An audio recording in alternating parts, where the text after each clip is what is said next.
Do you think martial arts is bigger now? Yeah, I mean, with the popularization of MMA, Yeah. absolutely, it's tremendous. I mean, people doing jiu-jitsu or Muay Thai is very commonplace now, whereas even like 20 years ago, that was like, what? Like, what do you do? Like, jiu-jitsu what?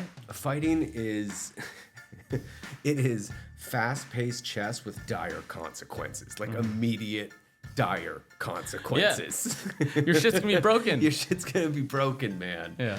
You have to put yourself in the pool that you want to swim in. If you're not exposing yourself, no one's going to know about you. You can be the best trainer in the world, but if there's no exposure to you, if you're not meeting people and talking to them and showing them who you are and what you can do, there's no way you're going to get clients. There's a great quote, which is like, here's the difference between knowledge and wisdom. Like, knowledge is knowing that a tomato identifies as a fruit. Wisdom is knowing not to put it in a fruit smoothie. I like that a lot. I thought that was I like that a lot. good. Yeah. Before we get started, if you could do me one favor, if you have received any value out of this podcast, please take the time to like and subscribe to the show.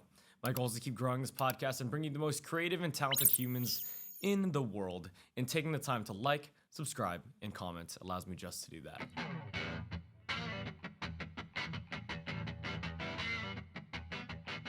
Mr. Orion Lee, cheers, sir. Thanks for coming. Brother. Thank you so much for having me, man. Appreciate you as well. Dude. Damn, that's good. You do some really cool stuff with swords. Thanks, man. How did you get into swinging swords so fast and technically competent? Wow.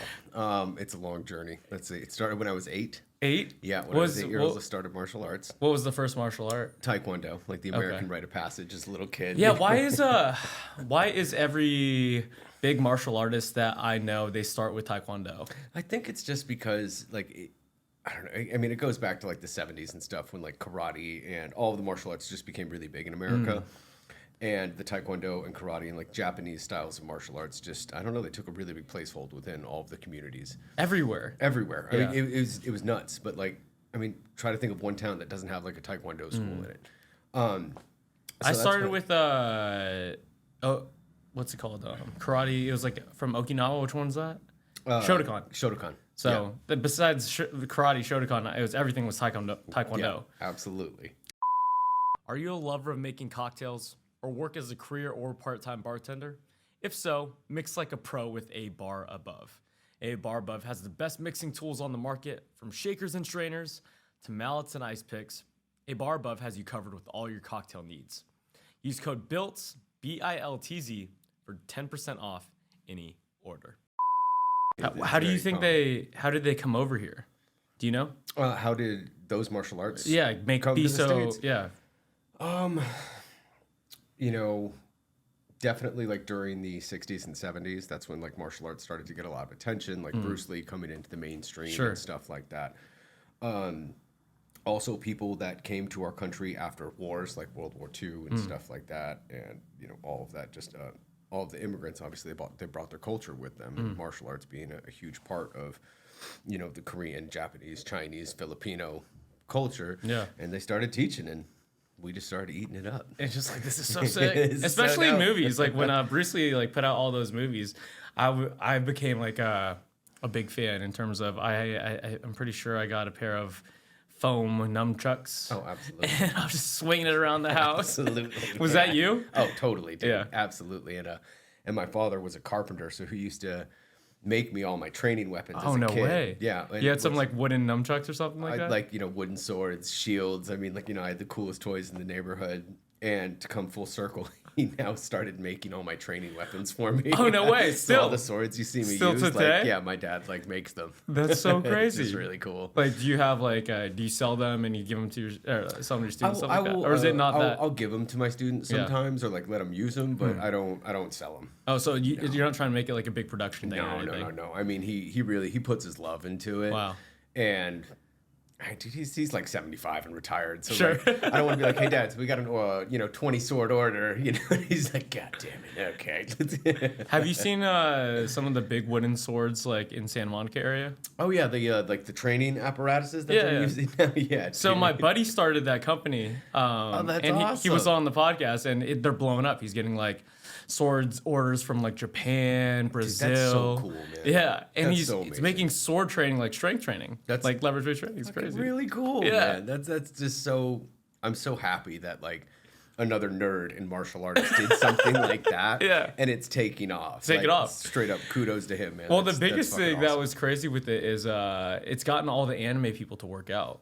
Yeah, I know. Now we're gonna have like buff anime people, which is just fantastic. It's crazy. It's amazing. Because like in anime, all these superhero like characters are all jacked. Oh, yeah. And a lot of the anime guys just like I feel like aren't educated enough to know how sometimes. No, of course. And so having that real life person or real life sword to I was like, I'm gonna swing this sword like guts to be able to do it. It's so cool. It is. It's really cool to see, and you can absolutely start to see it. And like even a lot of people that reach out to me on social media, Yeah. like they're huge anime nerds, you know, and they're like, I always wanted to like learn how to train with swords or weapons or martial arts, and I've never been able to. So like, where do I do this? Where do you start? I bet you where get that do a you lot. start? Oh yeah, absolutely. Why do you think martial arts is bigger now? Yeah, I mean, with the popularization of MMA, Yeah. absolutely, it's tremendous. I mean, people doing jiu-jitsu or Muay Thai is very commonplace now, whereas even like 20 years ago, that was like, what? Like, what do Yeah. you do? Like, juju what? You know?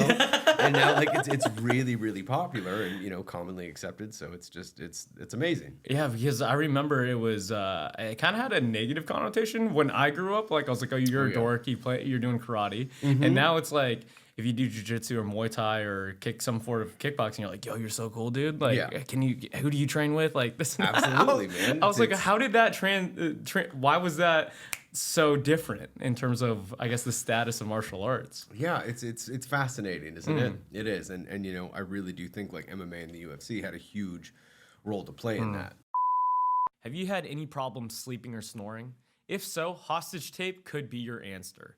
Mouth taping and only nasal breathing has shown to prevent snoring and offset sleep apnea. It brings more oxygen to the brain, gives more aesthetically pleasing craniofacial features, and improves your overall cardiovascular health. Give it a try at www.hostagetape.com and use code NATE49486 for 10% off.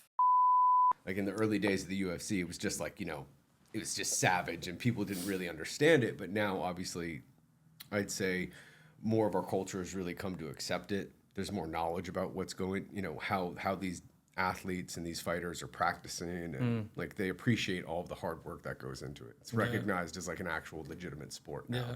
I think also like Gracie coming in and no striking, winning like Yeah, man. a UFC match like that changed people's perception of like grappling sports, Totally. you know? Yeah, absolutely. And the I mean, importance of that type of art. yeah, dude. I mean, Brazilian Jiu-Jitsu, it revolutionized what we considered as effective grappling in martial arts. And it's really cool. Like, I've done a tiny bit of it. It was never, like, truly my thing. Like, I never got bit by the ground bug, so to speak. But, I mean, Is that what they say? Yeah, bit by the ground bug. If you guys don't know, jiu-jitsu, you're mostly on the ground and you're rolling in sweat. Yes, you're rolling in sweat And in it's oversized pajamas. It's kind of disgusting, but like a lot of people get bit by the ground bug, and like there's tons of people that do it. Yep, it's tremendously popular. Yeah. I've worked at several martial arts gyms through my career and stuff. That's how I met my wife, actually. Oh, that's so awesome. She did jiu-jitsu. I was doing Muay Thai, and I was like the strength coach. Okay. And she was on the competition team, so Ooh. they had to. Oh yeah, my wife's a fucking savage at jiu-jitsu. That's sick. She's a beast, dude. And she had to train, like take my class like twice a week, and she would just pretty much talk shit to me the entire time.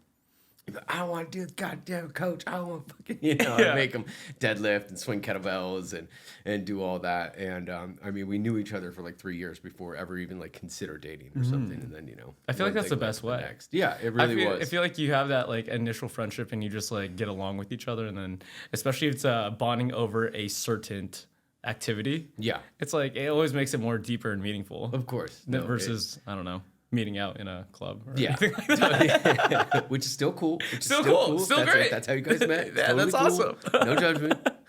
So I guess back to Taekwondo. Obviously, Taekwondo is like not really sword-esque. It's No. more like kicking. No, it's not. It's Yeah. not a weapons-based system. It's a lot of striking with the legs, lots of kicking. And that was my first one. I did that when I was really young. I mean, I might have even been below 8. After that, I switched to another Korean style I started learning Hapkido and Tang Sudo, which is like, it's just like never even heard Korean of styles of karate. And Hapkido is a grappling art. What age was Joint this? manipulation. That was 8. I think from 8 to 13, I did those arts. Okay. And then I took a tiny break from martial arts. After that, I got introduced to How did you get into it initially? my dad. Your dad. Yeah, because my dad does Tai Chi. He Oh, always did Tai okay. Chi. So I grew up like watching him practice Tai Chi. Can you explain like the benefits of Tai Chi at all from? Yeah, Because you know, a lot of yes. people just think it's So, you're doing flows in a park. I mean, that is kind of what you're doing. Before we continue, this episode is brought to you by Brute Fitness Seltzers. Get your full serving of BCAAs with the caffeine boost for your workouts or simple daily routines. Use code BILTZ20 for 20% off your next order. Tai Chi is what you call an internal based martial art. Okay. Okay. So it is all about the cultivation of your life energy, which is like Chi. They call it Chi. And so much Your of life it- energy. Your life energy, life force. It's Okay. called Chi. And Tai Chi, which is called like the supreme ultimate, is the translation of the name, is a longevity system, pretty much designed to keep you really healthy. And that's it. So lots of breathing, slow movements, you know, it's beautiful. Yeah. It is. It's really, really beautiful. And I mean, the benefits are like increased blood circulation. You know, you're hyperoxygenating all of your blood cells and all of your tissues and stuff like that. Generally, you're practicing it outdoors, so you're connecting with nature, you're getting sunlight, your feet are on the ground. Yeah. And there's just so many numerous benefits from all of that. Yeah, I used to think it was a lot of the sunshine and grounding was all woo-woo until like there's a ton of scientists coming out in the last 5-6 years that show the actual science behind Yeah, it. man, this shit's legit. It's legit. It's real. It's Yeah. very, very real. And it's just, you know, it's unfortunate like how far away our civilization has gotten from really crazy. connecting to Yeah. the earth, that like people now have almost that immediate standpoint. Like you just said, they're like, oh man, like that's bullshit. Like being outside and being in the sun, like Yeah. touching the earth. Nah, man. Like, you know, and you're like, You're dude, crazy. What the fuck are you doing? Like that's just literally, we're a part of the earth. Man. Yeah. We need to really connect with it and be in nature as much as possible. Yeah, they're since it's becoming, I guess, popularized again because of these studies. There's like grounding sheets when you're sleeping and stuff. Yeah, now, I've seen those, which man. is That's a cool. trip. But also like just go outside and put your For feet real. on the I ground. mean, exactly. I'm like, okay, someone's making some cash off of this. Yeah, a lot of money. Like people they always do are, that. man. Like the people that I train at this gym with next door, we do a lot of like barefoot running in the mountains over here, and everyone always thinks we're crazy. But I'm just like, if you know, you know. But once you explain it, like you just Totally. said, like now me having a better understanding slightly of Tai Chi, like it makes sense. Hey man, barefoot running, that's hardcore right there. That'll change your gait up real quick, man. Yeah, it was that in a positive way. Yeah. Yeah, yeah, Absolutely. Yeah, Absolutely. You're definitely adapting to each step. Versus if you have a tennis shoe, you kind of just are just Hey, just flop your feet Yeah, down. you don't even think about it. No, you don't. You don't. Yeah. And you like know, the amount of times that I've cut my toes open and stuff is a good amount now. I know you guys are ballsy, man. You guys are ballsy. So sorry, back to you Of did course. those. Of course. So yeah, did two- those. And then after that, I got into a style of Kung Fu from Southern China, which is called Lingar Sai Kundo, which was kind of like the original style. It was the progenitor style of Wing Chun, which is what Bruce Lee practiced. So Lingar is about 700 to 800 years old and was practiced by the Hakka Chinese, which Wait, were wasn't they were Bruce Lee nomads. Jeet Kune Do? Jeet Kune Do was the style that he created. Oh, but he was created He it. was originally taught by a gentleman named Ip Man in Wing Chun, which is a southern style of Kung Fu. Got it. Which is what we call a center line based system. So all of the strikes attack like the center of, Of the body. Okay. Exactly. So the system that I originally learned was the progenitor style of that. It was like the father or mother system of Wing Chun. And I got super into that. And eventually that's what led me to go to China. Yeah, I went on a tour. We went on a trip to China with my martial arts instructor, and we had gone to the Shaolin Temple. And he was like, Orion, like, if you're really serious about pursuing this martial arts, so you should come and train here. And I was like, okay. And he's like, don't tell me you're going to do it. Show me. And I was like, fine, do it. What year? Oh, how old are you? I was 17 at the time.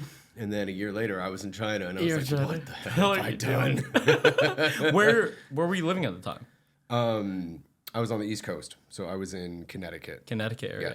Yes. And just a Connecticut martial arts instructor was like, if you're serious, just come. Did you go with him to China? Yeah, absolutely. So I went with him. We initially went on like a trip to China for 2 weeks, and then within a year, I was on a plane to go out there and live and train there outside of the Shaolin Temple. What inspired you to do that? I had always really wanted to get very good. Like I had always wanted to acquire a high level of skill or mastery within the martial arts, and I really did look up to him. Like he was an absolutely incredible martial artist. He worked with Jackie Chan a bunch. Like he was the man. He drove this like badass Porsche and was super handsome. And, he had everything, man. He was just very successful. Yeah. And I really admired him. And I took his advice very seriously. He's like, look, if you do want this, like, come here and do it. And I was like, okay. And he's like, well, don't tell me, show me. Yeah. And I was like, fine. Did you know that you wanted to be a master at martial arts, I guess, per se, at age 8 or a young age? I always know that I liked it, and it was something that kind of came really naturally to me. And I really enjoyed the repetition of the practice. Like, I was always kind of like socially awkward with people, so being able to get lost in a system like that in which like I could just like do one thing over and over was really calming to me, and I felt, and it gave me a lot of like confidence. Why do you think that repetition is so satisfying? Because I grew up playing golf, and you just swing a golf club over and over and over and again to get better. And I would just get lost in, I guess, putting on a ruler, like in the same hole for like 5 hours. And it was just so satisfying. Absolutely. And I can't really explain it. Like for you, do you know how to articulate it? I would say, well, so they say like, repetition is the mother of all skill. But I really feel there's something very human in getting better at something. And almost like you said, like getting lost in the repetition, like getting into that flow state, whether it's jogging, in which you're just running, you're doing the same thing over and over and over again, or if you are just practicing one repetitive task over and over, but like with a focus, with an actual intention behind it. I feel there's something like deep within us that really resonates with that. Yeah. You had to do that a lot throughout your career, I guess, because I've studied a couple martial arts in the sense of I did Muay Thai for a little bit, as well as like Jiujitsu and karate growing up. And I wouldn't say I would even close to came to like mastering the art. I mean, you never become a master. You're always a learning. Student. You're always a student. Always a student. But absolutely. Like seeing what you've done, I'm just like, you put some reps in, dude. I put a lot of reps in. I'm not gonna lie. There's a lot of time. I mean, dude, when I was in China, I would train. It was literally 8 hours a day. Okay. 6 days a week. Walk me through that process of that 8 hour day. So you're up at 4:30 in the morning. Okay. Is there an alarm clock that you're doing? Or no alarm. It's just the entire town would wake up. So there were 150,000 martial arts students in this town. And over 150,000? 150,000 martial arts students in this town. It's a town called Dongfeng, and it's in the province of Zhengzhou in China. And it's like the hometown of like the Shaolin Temple, which is like pretty much like the birthplace of Chinese martial arts. And it has a history of like over 3,000 years. And so everyone there, like, pretty much practices. Everyone there practices, and all of the schools run in the morning. So like the streets are literally just lined. It's almost like militant style. Like you're regimented, you're in lines, and like you're running on the road. And people are doing this for like, they're not forced to do it. No, they're not. They're not forced to do it. Generally, so most families, if you're learning martial arts in China, your family sent you probably in the goal of like achieving a better life, because like at the martial arts schools, they're also learning academics and stuff like that. A lot of these kids came from incredibly poor conditions. You know what I mean? Like families that literally just are basic farmers and stuff like that. Like, they have absolutely nothing. Like our what we think is poor is like super wealthy to them. Like they don't have a floor, they have dirt. Like incredible poverty. And so they're able to do this, and then maybe when they're out, they can be an instructor, they can get a job as a police officer or a security guard, something along those lines. They can have more opportunities than just being a farmer. That must have been so eye-opening for you when you saw that. It was incredibly. I mean, it was definitely culture shock. I'd never been exposed to poverty like that. And were you the only white guy there? Oh, yeah. Yeah? Oh, yeah. Like, not another guy? No, I didn't see another foreigner for at least 6 or 7 months. Wow. Not a single person spoke English. Were you treated well? Yes and no. I mean, like I experienced as a white person, it was the first time in life I experienced racism. You know, because I mean, many people there just had never seen a white person, like straight up. Like at all? At all. So, dude, I'd go outside to practice or just go for a walk. I'd have 500 people following me and looking at me. Like, no joke, 500 no, people. like 500 people, like at least. Because at my school had 5,000 students. What? So at any given time, there were kids all over the place. And they would just like, just follow you. Or just sit and just like look at me. I'd be like eating. What was that feeling like? Oh man, it was so weird. It was so weird in the beginning. It was really intense. You know what I mean? I was like, I'm in a foreign country. I do not speak the language yet. I'm doing the hardest training I ever have in my entire life, which I completely suck at in comparison to all these little ninjas that are around me. I mean, like, dude, like the 3-year-olds could whoop my ass. Like, they're, you know, these Even with all your prior martial arts training. Oh, I mean, you know, dude, these kids are like literally just born and bred into this. Yeah. You know, they're so advanced. Yeah. They're so good. Yeah. Yes, like I could probably beat a 5-year-old. Sure, I could beat But a like, 5-year-old kid. yeah. Not trying to fight kids. You know? We're not fighting kids, We're are you not guys? fighting kids, all right? At no point did I get in a fist fight with 5-year-old. Yeah, man. But it was just a complete culture shock from what I was used How to. did you learn the language without other English speakers there? Dude, I literally had a dictionary, like a page dictionary. There were no smartphones. Yeah. There was none of that. I had a dictionary and I was hungry one day and I had to learn and Like a Chinese English dictionary. And like I tried to ask the chef for food and he like handed me a cigarette. And I was like, are you fucking kidding me? Like I was like, come on, man. I'm starving. Yeah. Fuck it up. And eventually I was able to just start to learn things and put things together. And I had like, you know, very broken Chinese at 6 months. But what was really cool is that around that time period, I had been there for 6 or 7 months. A group of college students, they came to do like a teaching sabbatical. So they were like martial arts and sports students in Beijing, and they came to do a teaching sabbatical. And they spoke English? Some of them spoke like broken English. Yeah. You know what I mean? And I was instantly like, hi guys. You know, Can you help me out, please? I became best friends with one of them. Wow. And he actually became my roommate. And we just spent every single day together. And then my Chinese like grew exponentially, you know, and he would give me sentences to practice and like actually really like took me under his wing. And I learned how to speak Chinese. And then my Chinese actually got like pretty damn good. Yeah. That was my time in Shaolin. You know, again, it was 8 hours a day, probably like 4 sessions, four 2-hour sessions a day. Like broken up? Yeah, it was broken up. So we do the morning calisthenics. It was like morning run. You come back to do calisthenics. Oh, so this is like, conditioning too and everything. exactly. Okay. Yeah. So the morning was jogging and then either like light forms practice or like light weapons work or like various long jumps, broad jumps, push-ups, something like that. After that, you come. No swords yet. Like, No swords just yet. Okay. I mean, like you do learn weapons, absolutely, but like there's a specific order in which you learn them. Is there a method behind that madness? Yeah, you pretty much you master, you know, kicks and punches, like the use of your actual body. After that, you learn the staff, because really it teaches you the correct biomechanics for the other weapons. Also, it doesn't have a blade on it, so if you're a newbie, you're not going to cut yourself. Oh, so you guys practice with real? Yeah, you practice with steel. Like, Yeah. sharp. It's not like super sharp, but like you'll cut yourself. Oh, okay. Yeah, absolutely. Most of the weapons in the beginning, they're spring steel, so like they're kind of floppy, but like it's still it's a sword. Yeah. You know what I mean? If you're swinging it fast, like you're going to cut yourself. Yeah, you're right. I don't remember the weapon it was, but in Shotokan there's this stick, and then there's this blade that goes across. Oh, it's a kunai. Kunai. Yeah, Yeah, not so- a kunai. I'm sorry, not kunai. kunai. It's a kama. Kama. It's like the sickle. Yeah, the right? kamas. Yeah.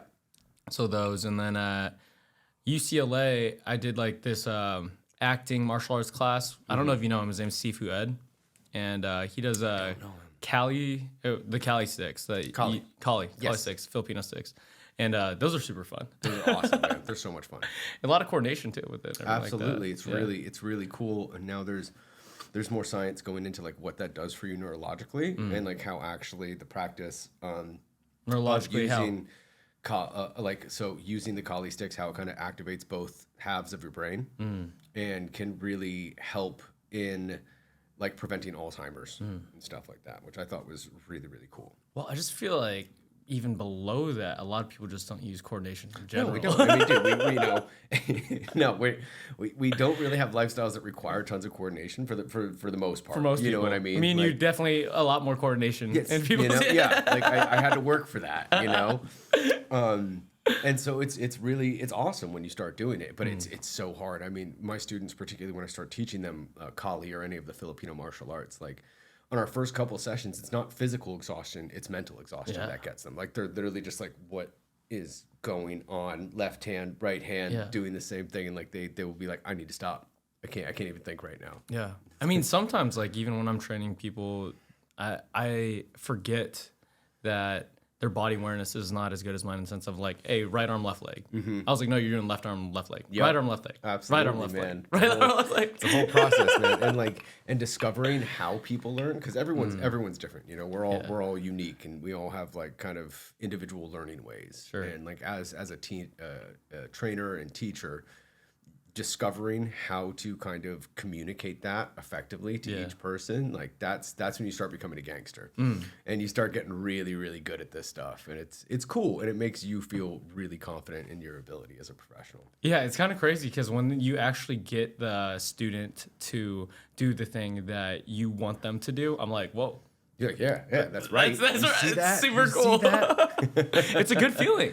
It is. It's amazing, man. Yeah. To take someone that's really uncoordinated or doesn't know how to do this movement, like a deadlift or a kettlebell swing, and and then to get them to do it effectively, but then also in your skill set to be able to either regress or progress the exercise really easily In and each effectively. direction. And you're like, man, I'm good at this. This is awesome. Yeah. It's a great feeling, man. Are you I guess when you coach someone, I want to go back to China in a little bit. Of course. But, Yeah. When you coach someone and you naturally regress or progress in a certain movement, Yes.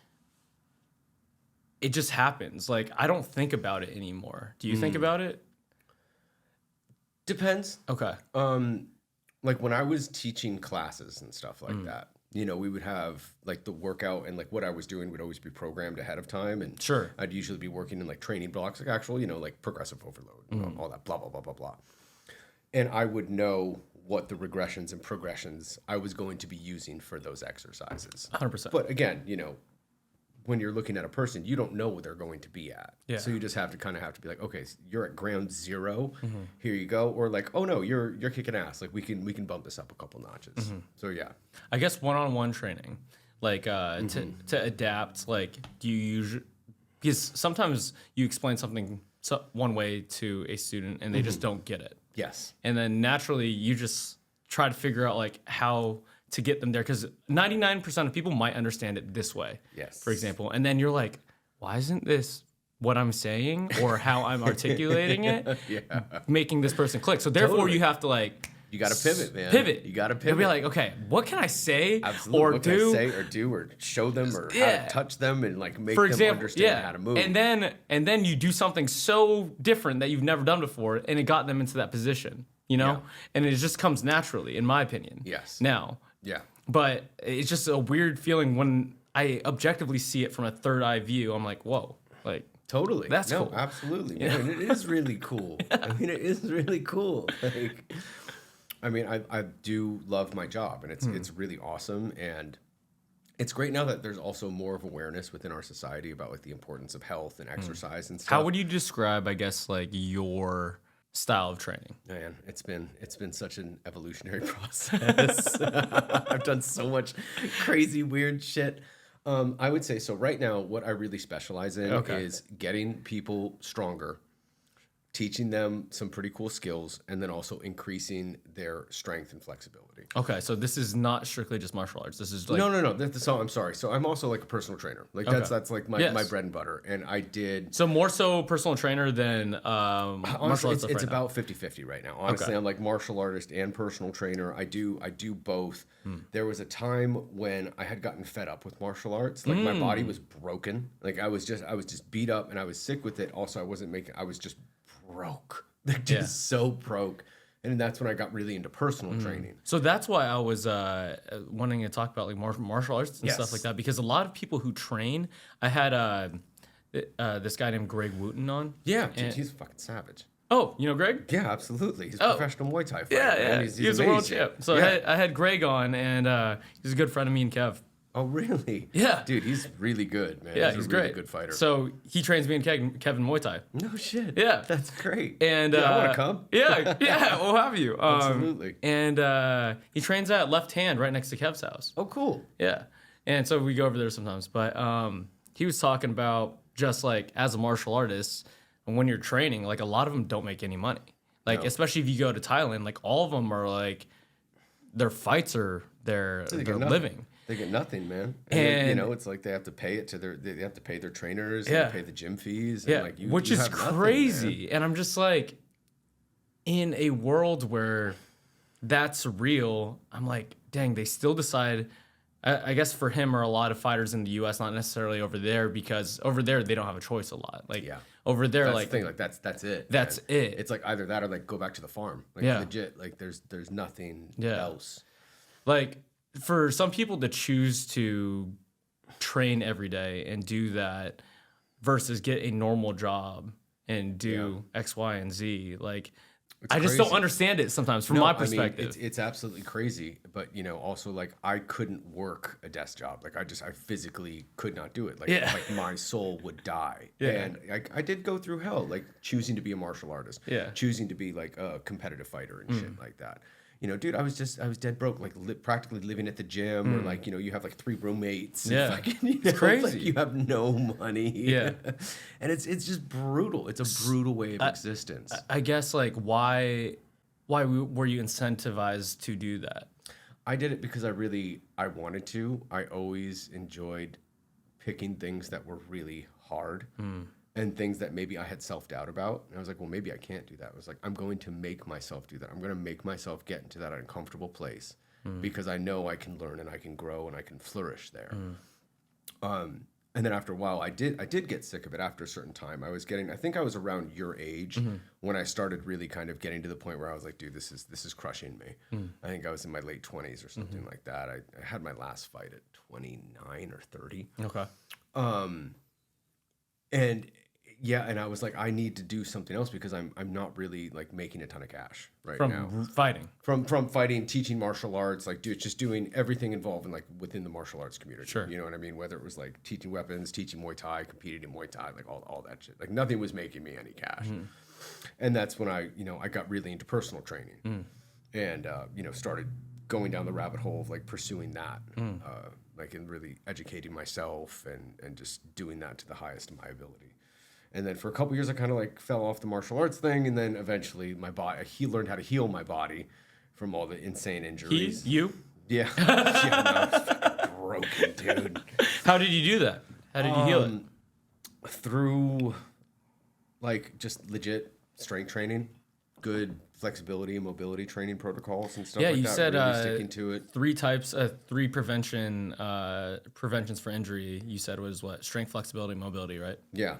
Yeah, exactly. And just like learning how to combine the two and finding the ways of practicing those that are actually like effective and also time efficient. Because you could spend all day just doing kind of like random stuff, but to truly like get into the nitty gritty and find like what's really effective for you in getting your body to heal and then move the way you want it to. Yeah, get strong and mobile. It's hard. What was the most effective movements for you? Most effective move? I mean, dude, there's a million of them. They really are. I'd say it's like loaded stretching was probably the thing that really healed my body the most, in terms of like getting my injuries to kind of go away. Also, like I had to stop doing Muay Thai for a couple years to like let my joints legitimately heal. Like I couldn't open doors. Like my elbows were so fucked up because I was training like probably 4 hours a day and then teaching. I would do like 4 or 5 privates and teach like 3 classes. And like just holding pads for like 5 hours a day, just getting kicked by giant dudes, just like killers, trained killers, just smashing your forearms into me every day. And then I was actively competing. So just like literally just getting kicked and punched and beat up and thrown and just like, it was like, and I was young and immortal. So I was like, whatever, I'm good, I'm fine. And it just started really accumulating to the point where I was like, dude, I can't do anything. I guess if you had to bring it down into a smaller circle, like if you had to choose, I don't know, 5 movements. Oh man. That to heal the body, huh? Yeah, Okay, so I'd say like for your spine, if I could only pick 5, because there's a million. Okay, Let's do 10. All right, 10. Oh geez. Okay, so I would say like a Jefferson curl, like a weighted Jefferson curl. If you guys don't know what a Jefferson curl, it's you basically hinge from like a top box position, right? Yeah, you hold a light weight, you bend all the way over, and you come up 1 vertebrae at a time. So you're making like a wave with your spine. Yeah, and then a lot of people think it's unhealthy, but it's not. No, dude, your spine is made to move literally in every single way our spines are supposed to move. Like you're literally supposed to bend and twist and roll and jump and all of that stuff. And you you're could not load supposed it. to be like It'll neutral be okay. spine. I live in neutral spine. Yeah, and you can load it. Like you're not gonna break that easily. So I'd say Jefferson curl, like a deep, long lunge for the hip flexors, like holding a very, very long, very deep lunge. So like think like a hip flexor stretch, but you're out Loaded. there. Yeah, exactly. Loaded. How would you load it? Like on your knee? Under time? No. So like just literally imagine being in a lunge position, but your back leg's completely straight. Okay. And you're trying to get your hips as close to the ground as possible. Oh, just like you're loaded with your weight. Precisely. And then you sneak your front foot further and further out, so that you're almost in a full split.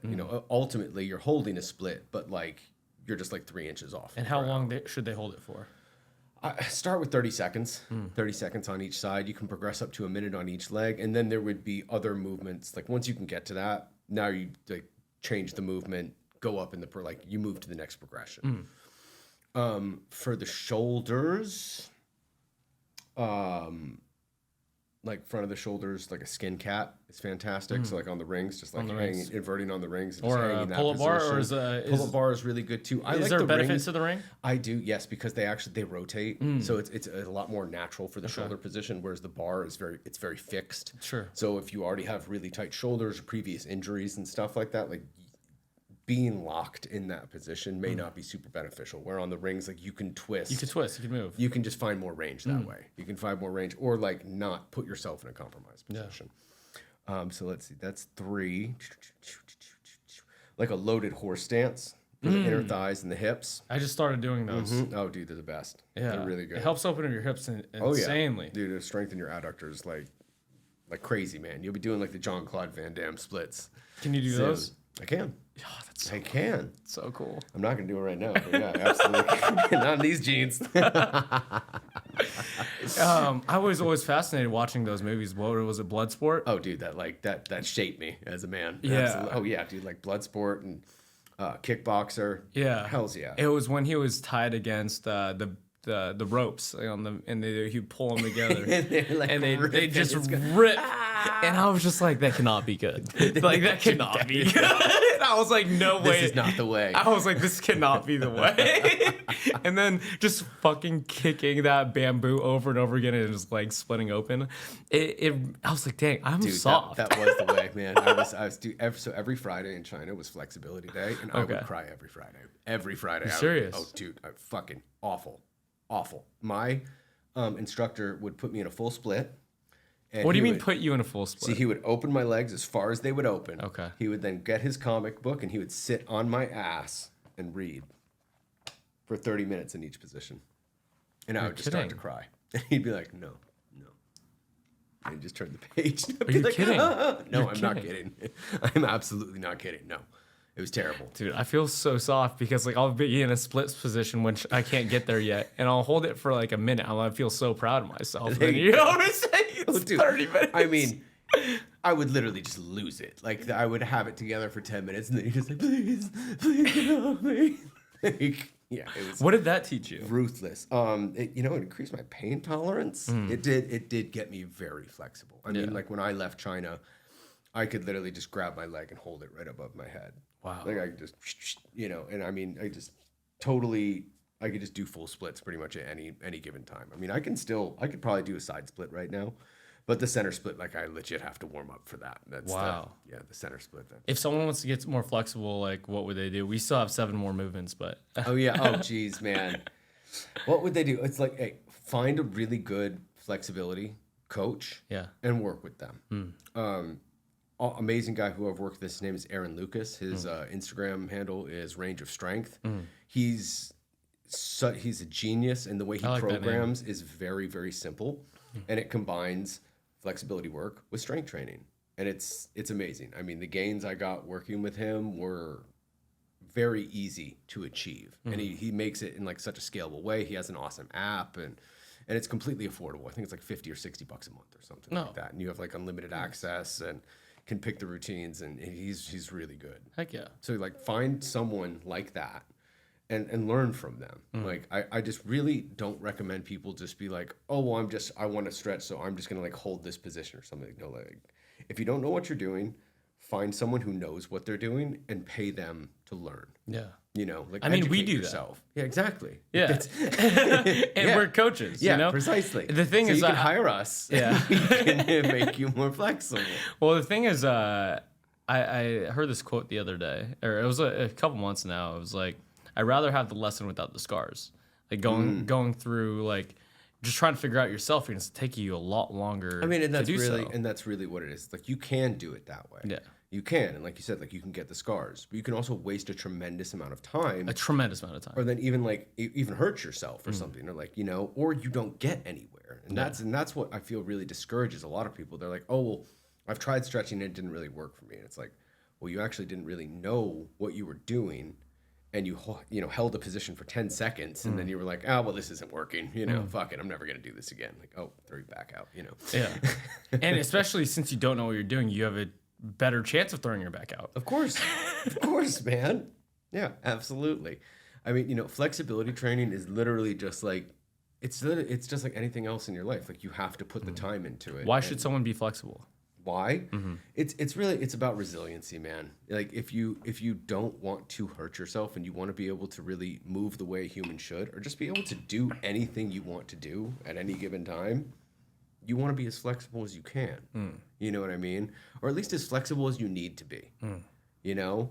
Well, the thing is, like, most people don't need to be flexible. Well, I mean, I think people do to some extent. Like, don't you want to be able to, like, play with your kids, run with your kids, or like get down on the floor? Yeah. You know, heaven forbid. Like, what happens if your husband or your wife or your partner hurts themselves and you need to fucking pick them up or something like that? Like, you want to be able to do those things and not be like, oh my God, I just blew my knee out, you know? And you're like playing with your dog in the park. Like, or if you do a sport recreationally, like playing tennis or something like that. Like, you want to be able to move and like express your athleticism. Without getting hurt. Yeah, without getting hurt, man. Like, you don't want to like lunge for a ball and rip your hamstring. You know, that's just like, that's terrible for your life.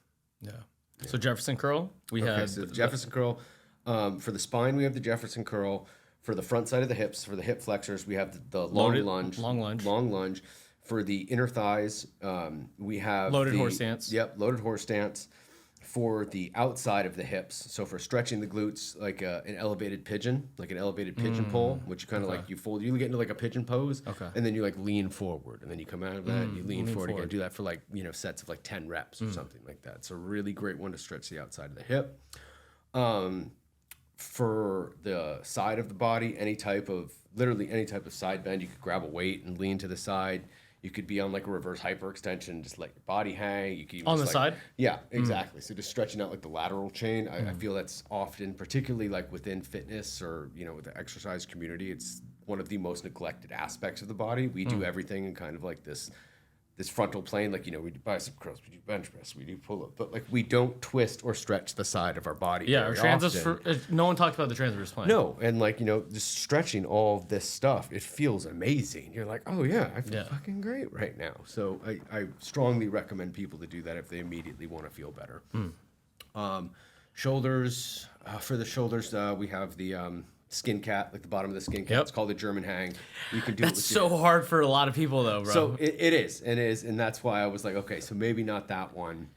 I usually say just a dead hang. A dead hang, honestly, for the shoulders, that's one of the best things you can do. I mean, really, definitely skin the cat. Hang. Definitely skin the cat, but like a passive hang was amazing. Dude, just holding a bar, like just hanging, is probably one of the healthiest things you can do for your shoulders. I mean, it's absolutely incredible how much you can repair like a destroyed shoulder joint just from hanging. So many people, I just prescribe a lot of people, like, you have shoulder hang, just hang every day for a couple minutes, see what happens. That's it. If you can build up to 5 minutes, most of your shoulder pain will go away. There was actually a surgeon who did that. He prescribed 5 minutes of hanging to all of his clients.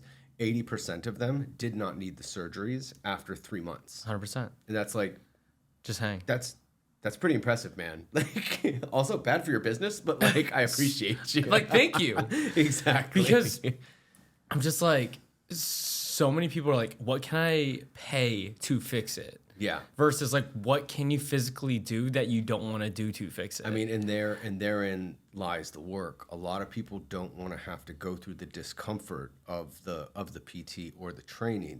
They want the quick pill, but there is no quick pill, man. Yeah. It's like anyone who's successful at anything, whether it's they're in a high level of shape or they've made a lot of money or like they're successful in their career, they did it because they were consistent in doing the work and getting comfortable, being uncomfortable. The funny part with that, though, is I don't believe it translates all the time. Because I've seen a lot of successful people who aren't fit, who don't want to do the physical stuff. Oh, yeah, of course. And I've seen a lot of people who are physically fit who don't want to do, like, work on the skill sets to get them monetarily successful. No, totally. But it's like, pretty much wherever you have the resistance, therein lies the work. You know, the shit you don't want to do, that's really the shit you should probably be focusing on. You're like, oh man, I haven't done my taxes yet. You're like, yo, you need to do your taxes. Like, you need to go talk to your accountant, man. Like, come on. Yeah, the resistance part. Have you read The War of Art? The Art of War? Or The War of Art. I haven't read The War of Art. It's by Stephen Pressfield. That's cool. I'll absolutely read that. And he has this concept of the resistance, right? And the resistance is the thing that is preventing you from getting to where you want to be, right? Oh, absolutely. And I think everyone has that, 100%. Yeah, and a lot of it, for I guess the art standpoint, is like he basically describes everything as resistance, like sex drive, like relationships, alcohol, this and that, blah blah blah, is all resisting you from doing that and having fun instead of doing the art. It's amazing, honestly. It is crazy the lengths that we will go to self-sabotage ourselves is incredible. I mean, it's like, what do you mean? If you think of like yourself at your full potential, right? It's probably an amazing thing, you know? But like, you'll be like, okay, I really got to kill it at work tomorrow. And you're staying up till like 3 a.m. playing video games, you know? And like, but you have to do something tomorrow. But you will choose to do the thing that you know is going to inhibit you from doing that. Or because it feels good in the moment. Because it feels good. Because you know, like you're chasing dopamine or like whatever it is. Yeah. But I mean, it's just like we all do it. Every person does it. Every person I know in my life does it to some extent. To some extent. It could be a little bit. It could be a little bit. Could be a lot of it. You know, like it's like. That's what I've been telling a lot of friends who. I mean, there's some friends out there who just not at least in my circle, like, oh, I'm not having a good day, this and that, blah, blah. And I always say this, I'm like, you already know the things that you need to do to make yourself feel better. Are you doing those things? Yeah, and most of the times it's no. You know? And just, like, you're not doing the work that you need to be doing to be feeling better. And it could be that simple, but it's also difficult. It's very hard. It's right? Not like we can discuss this thing or like you're doing the work. I mean, sometimes it's really, really challenging for someone to, you know, like admit that they are feeling the way they're feeling because of either the actions they took or the way they behaved or like they're neglecting going and fucking seeing their therapist. And like, you know what I mean? It's like, it can be so challenging. How have you gotten yourself to do those hard things? Through a lot of trial and error. You know, I've definitely gone through hell and back and like crashed and burned and like learned what's hell, like almost ruining my marriage and stuff like that. You know what I mean? Like just not going and learning about therapy, not like becoming emotionally intelligent and then suffering the consequences of that. And just like, what's your definition of emotional intelligence? Emotional intelligence, like allowing your emotions maybe not necessarily to completely control you and to be able to talk and effectively communicate them, like particularly to another person, in specifics, a partner. I think that's incredibly important. like not letting whatever either past traumas like come up and make you act a certain way. You know what I mean? I think that's extremely important for people to do.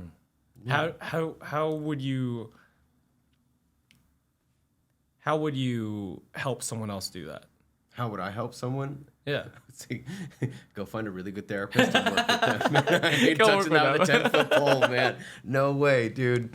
No way. I mean, it's so hard. Like the intrinsic work of doing that is absolutely some of the most.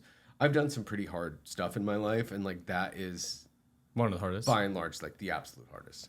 Even more so than your teacher sitting on your hips. Hands for splits. down, man. Because that's something like either I'm choosing to inflict on myself or is being inflicted upon me by another person. Yeah. Like doing the work, you're like, I'm doing this to myself and it's terrible. Like, you know, you have to like revisit all the things that have shaped you as an individual and confront it. And it's fucking terrifying. What are some lessons from martial arts that have helped you, I guess, develop that like discipline and muscle of doing the hard thing that you don't want to do? Doing the hard thing. The best lesson I could say that martial arts has taught me is like, and there's a quote by Miyamoto Musashi, who is probably like one of the most famous swordsmen of all of Japan. And he said, once you know the way broadly, you can see it within everything. So pretty much like once you've studied something and mastered it, you can see it in all things. So How you do anything is how you do everything. Pretty much. But it really taught me what is necessary to become good at something and the amount of work and focus that it requires for that. What does it require? A lot of hard work, a lot of sacrifice, a lot of, you know, you have to be disciplined. And I feel like to achieve success in anything, you have to be disciplined. You know, whether it's like making sure that you're in bed by 9 or 9:30 and you're up at 5 in the morning, you're going to the gym, you're eating the right foods, and like, you know, you're on top of your bank account, you're making your investments, like you're making your business, you're there for your partner, you're there for your kids. Like, you know, dude, it's like a big, to be really at your top level, it's a big checklist. To be a good human, it's hard. It is, dude. It is. Like, it's easy just to be like, fuck you, I'm out. Like, you know, that just gets you nowhere. Like being an adult just like by yourself is hard. Adulting sucks, man. I mean, there's sometimes where like, I cannot do this today. I'm going to get this Japanese whiskey real quick. Oh, cool. Before we continue, this episode is brought to you by In Spirit Bitters. Be your own bartender at home and make yourself an old-fashioned, Manhattan, hot toddy, spicy margarita, and much more with your In Spirit Bitters. They have various flavor profiles ranging from holiday spiced to pineapple habanero. Just go to www.inspiritbitters.com and use code NBP for Nate Biltz Podcast for 15% off your next order.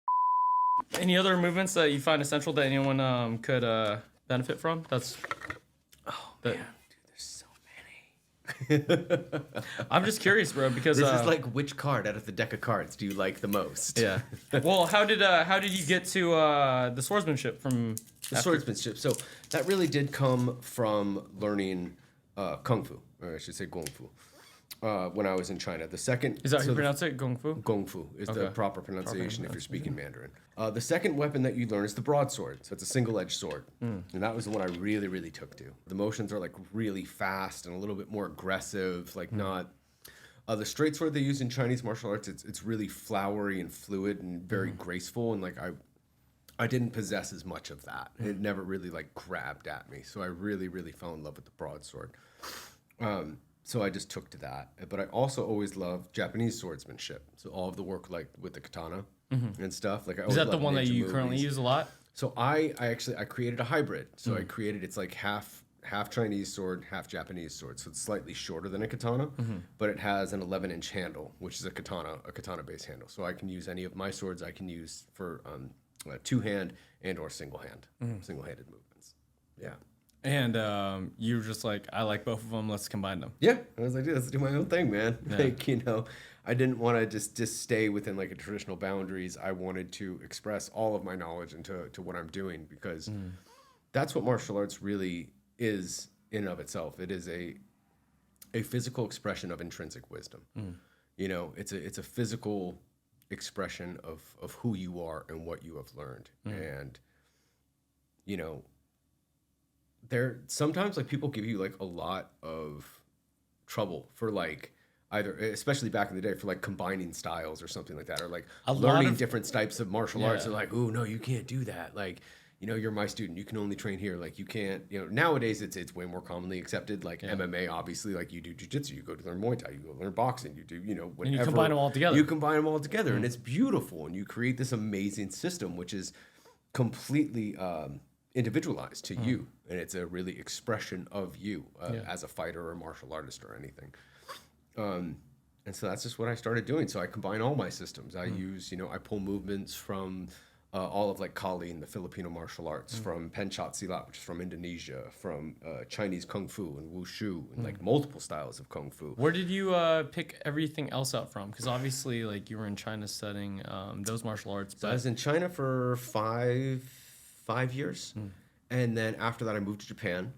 And I got super into Muay Thai there, and also was just studying like a couple other different styles of martial arts. so you were out of the country for like various years. A long time, man. Yeah. I mean, I went to college in China.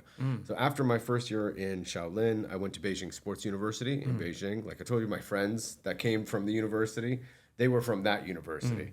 And then I went back to Beijing with them. So not a lot of white friends at the time. No, none, man. So, all right, look. So there was one, and I found him, and he's doing a documentary. And I saw him walking down the street, and I just screamed. I was like, "Yo!" And he turned around, and I was like, "You're gonna be my best friend, motherfucker. You speak English." And like, I just sprinted up to him, and his name was Alexander Lee, and he was filming a documentary, and I actually became the subject in his documentaries. Okay. And it was called The Real Shaolin, and it was Shaolin meaning? Shaolin means small forest. Okay. But the Shaolin Temple is like the birthplace of Chinese Kung Fu. So it's where the Shaolin monks, they're warrior monks, they train and develop styles of Kung Fu. And it's where they train. And so the documentary was all about, it was 2 foreigners and then 2 Chinese students, their journey learning martial arts and training and why they do it and stuff. That's so like cool. that. It was really cool, man. Honestly, it's a great documentary. Where's it at? You can find it on YouTube. Oh, heck yeah. Yeah. It was cool. Like, it went to the Toronto Film Festival and stuff. It was dope. So I got to go That's to the super Toronto cool. Film Festival. I performed in front of like entirely too many people. It was a huge crowd. I think it was like 5,000 people or so something. I sick. was like, oh my god. Did you ever feel like you missed out from, I guess, like not being in the States?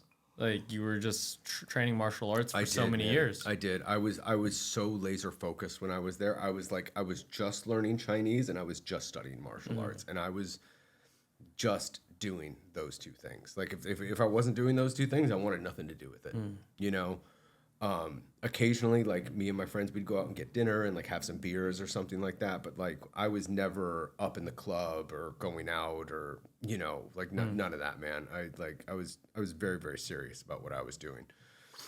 And you know, part of me kind of regrets like not having like the traditional like college experience. You know what I mean? Like going out and partying and like traveling and stuff. Sure. I mean, like I was traveling, but you know, like going through Europe or backpacking through Europe with your friends or something. But honestly, I mean, those experiences really like shaped the individual that I became, and I'm really proud of it. So I don't really say I regret it at all. Well, it's super unique though. Like It's kind of crazy. It's kind of crazy. nuts. It's totally nuts, man. What did your parents say when you were just like, I'm gonna go to China and learn? Dude, honestly, I have to say, like my parents, they were all for it. Like they just really wanted me to do something that I was passionate about, and that was really cool.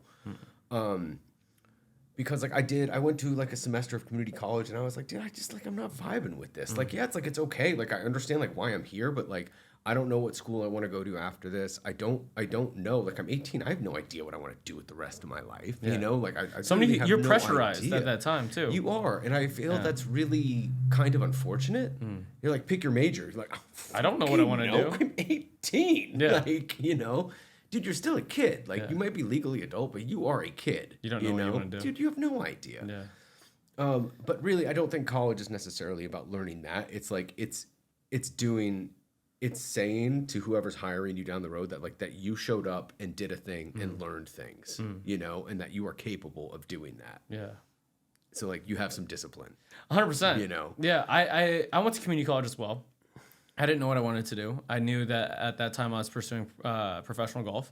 And then once I knew that I was not going to be able to do that, I was just like, oh, I'm going to study this thing and finish it for my parents because, like, immigrant family. Course. And it taught me what you just said. It's like I told myself I was gonna do this thing, and then I did it. And then after I graduated, I was just like, oh, all right, now you can do whatever the fuck you want, like all your passions and stuff. Like, go do that. Absolutely. Because there's, like you said, I had that same feeling of like, I don't think I could ever sit at a desk, bro. No, man. I mean, like, you know, I looked at my friends that were doing that, and they're like, I'm fucking miserable, man. Yeah. You know, like one of my friends, he was an incredibly successful attorney. I mean, incredible, working at one of the biggest firms in Los Angeles. Bro, he's working like 16 hours a day. Like, I mean, he was like, I think he was making close to $1 million a year, and he's like, I'm fucking miserable. You know, like he literally would just work all the time, and then like to blow off steam, like, you know, him and his colleagues would go out and get like blackout drunk, you know, on the weekends. On the weekends, just getting wasted, hammered, and like, and that was his life for years. And then he stopped. He was like, no, like I'm done. I'm done, because he just saw like how awful that was. He's like, dude, this isn't life. Like, you know, literally working 16 hours a day, maybe sleeping 6 hours a night, like having no free time, all of this money, and literally no time to enjoy it. When I see people like that, it made me realize that I need to figure out what my definition of success is, because that's not it, in my opinion. You know, there's a lot of people when in society, it's like, get the good job, like make a good ton of money, and like enjoy get the week. Wife, have the kids, get the house. And then I was like, why is that mine? I don't know. I don't think so. I don't, you know? I mean, I had to come to the same conclusion. Like, what is my definition? What is yours? My definition of success is really, it's quite simple. It's like having a simple life that allows me the freedoms that I want. So obviously, like having financial freedom to be able to take a trip, or to be able to buy the things that I want to buy for my wife and I. You know, not have to like to go out to a meal and not have to have any stress. Worry about like, exactly. this thing on the menu. Oh my God, well, we have this bill coming up. Like, oh man, you know, dude, you just want to be able to like to buy the things you want, to go on the vacations that you want to do, and live the life you want to live. Otherwise than that, you don't really need much more money than that. You know, and obviously to make sure that like you're financially, that you are like saving towards the future, and like you're not just going to be broke because the stock market crashes or something like that, you know? Yeah. I mean, otherwise than that, like I am fairly simple. Like I don't need like billions of dollars to be happy. I'll take it. If anyone out there is listening, they're like, hey man, I want to give, I will happily receive. Yeah. But you know, and I think most people just need that, you know? I think people that are truly trying to strive for like billions of dollars, like they probably have some work that they need to do within themselves. Like there's got to be some reason that they're chasing that much wealth. Yeah. You know what I mean? Like what don't you have in your life that you are trying to get through money? Yeah. Because that's just one avenue of the different pillars of a good life, right? Yeah, absolutely. Like obviously your physical body is a huge part. Your emotional, like those things need just as much watering as well. Totally. You know, and if you don't like water the other ones, like they're gonna suffer. Dude, they are. And like, what's the point of being super rich if you can't walk up a flight of stairs? So do you see that a lot with clients? Because I see that sometimes too. Like sometimes I do. Generally, like, I mean, I'm fairly established in my career at this point, so like I don't really attract that type of clientele anymore. Like I would if I did get someone like that, I would just send them to someone else at that point. You wouldn't want to work with that person. No, maybe not necessarily. Like if they were maybe a personal referral, or like my friend's dad or something like that, like yes, I would absolutely. But primarily, like that's not my demographic. I don't want to work with people that are absolutely at ground zero. That's not like just. And that's not because it's like I have anything against them. It's just for me to be truly involved in my work, I would like someone to have like a tiny bit more than that. Why? It makes my job more interesting to me. You know what I mean? And I feel I'm able to give them so much more. Like, okay, let's just say like literally a person couldn't stand up or sit down effective. Okay? Yeah, I could teach them how to do that. And they're going to pay me a ton of money to do it. But like, I could just send you to someone else to learn to do that. And when you're capable, then come and work with me. And I can really give you what I'm good at. You know, I could either teach you martial arts, or I can teach you kind of like some of the more advanced training protocols that like I'm really good at and I really enjoy teaching. And you might be really good at sitting up and sitting down as well. You know, I might be, man. I might know a thing or two. Well, yeah. So like I have a couple of those clients, and it's not fun per se. Like I guess those are the few clients that I'm just like, I'd rather be teaching someone how to do like a kettlebell flip or how to do like Totally. you know. But it can be gratifying. If they want to learn, it can be really gratifying because you're taking a person who can't do this thing and you're like giving them back their own power. Yeah, And that's a beautiful thing when to they learn to stand up properly, you're like, wow, I helped that person. Dude, do exactly, man. And they're like, dude, I can walk again because of you. Yeah. Like, thank you so much. And I have worked with people like that over the past, and it is incredibly gratifying. So for right now, I'm, and I'm not going to say any names, but I'm working at someone who is diagnosed with early onset Parkinson's disease, and teaching them Kali. And like the Filipino, like the double stick work and stuff is really helping them in their coordination. And that's just so gratifying for me, you know? So that's really cool. Yeah. That's something that's super That cool. feeling is, I think, the main feeling that the reason why I do it. Obviously, the money wise, but That's like, why we should be doing it, man. Yeah. Like one of my martial arts instructors who has since passed away, he always told me like, it's our obligation, like not just to work at the ones that pick up with it. He's like, it's your job to work with the kid who like can barely do anything. You know, he's like, that's the person you need to spend your time with because that's a person that really needs your help. Yeah. why is that? Because I feel like that's what being a martial artist is all about. Is like teaching the weak to empower themselves. Because like we're all really strong forces when we're trained.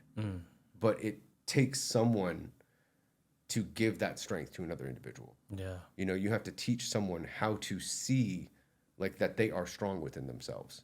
And that's really what it is about, you know, teaching people how to become empowered, not just working with the ones that are already really skilled, but like taking someone who doesn't have that or could really use it in their lives.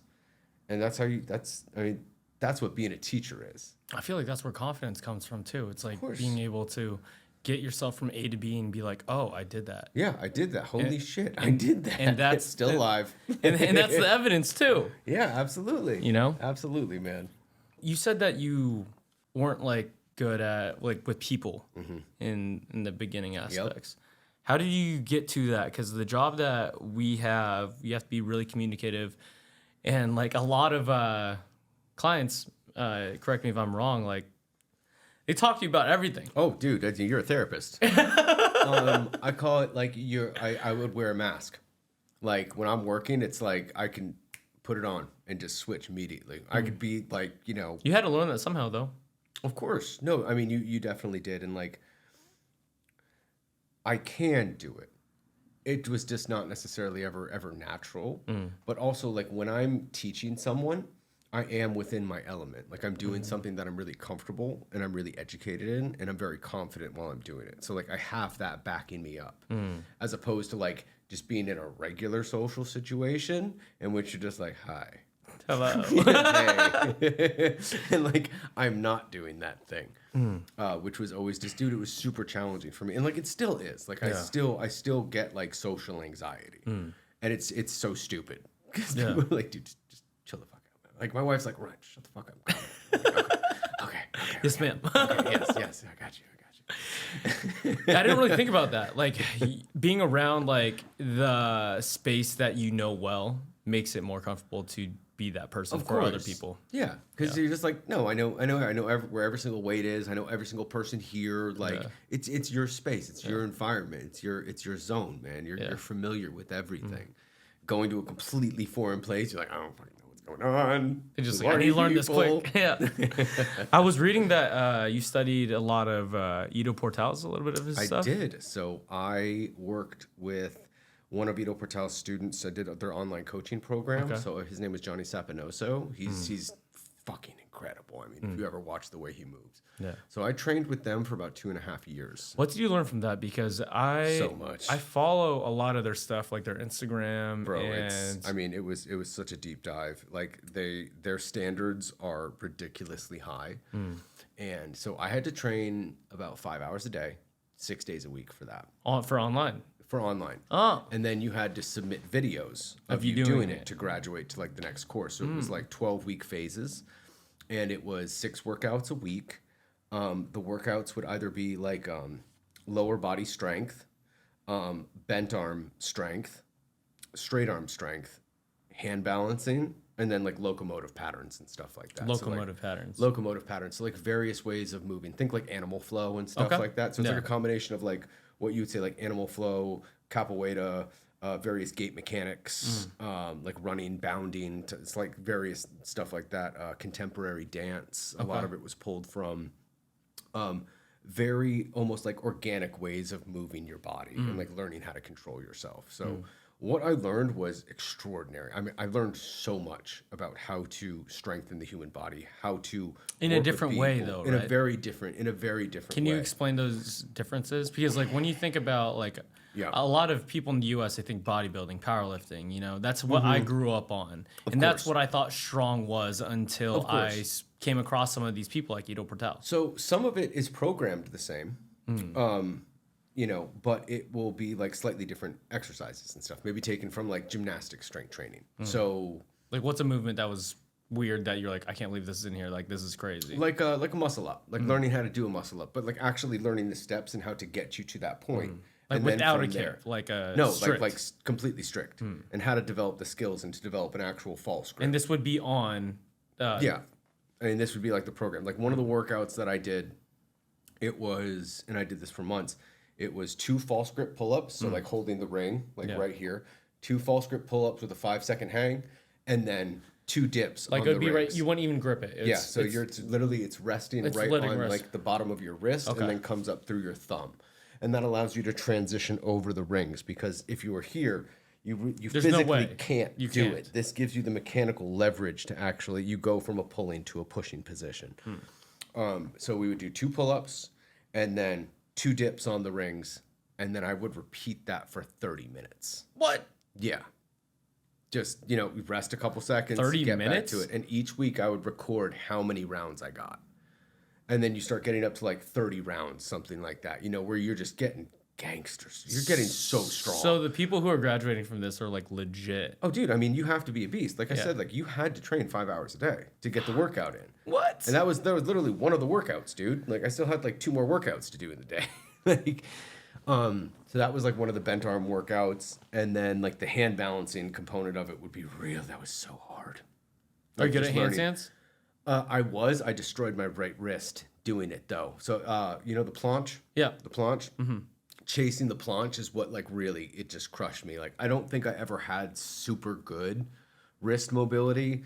Who knows if it's from all the martial arts or whatever, but I mean... If you guys don't know what a planche is, it's basically... A planche is like... Yeah. I'm sorry. Go ahead. You go ahead. It's like if you're doing a push-up, but your feet aren't on the ground. Yeah. So like just your hands are on the ground and your feet are straddled out behind you. And all your weight is going to be over your wrist and on your wrist to be able to counterbalance your feet off the ground. Correct. Yeah. It's just pressure here. Yeah. You're holding your whole fucking body weight on...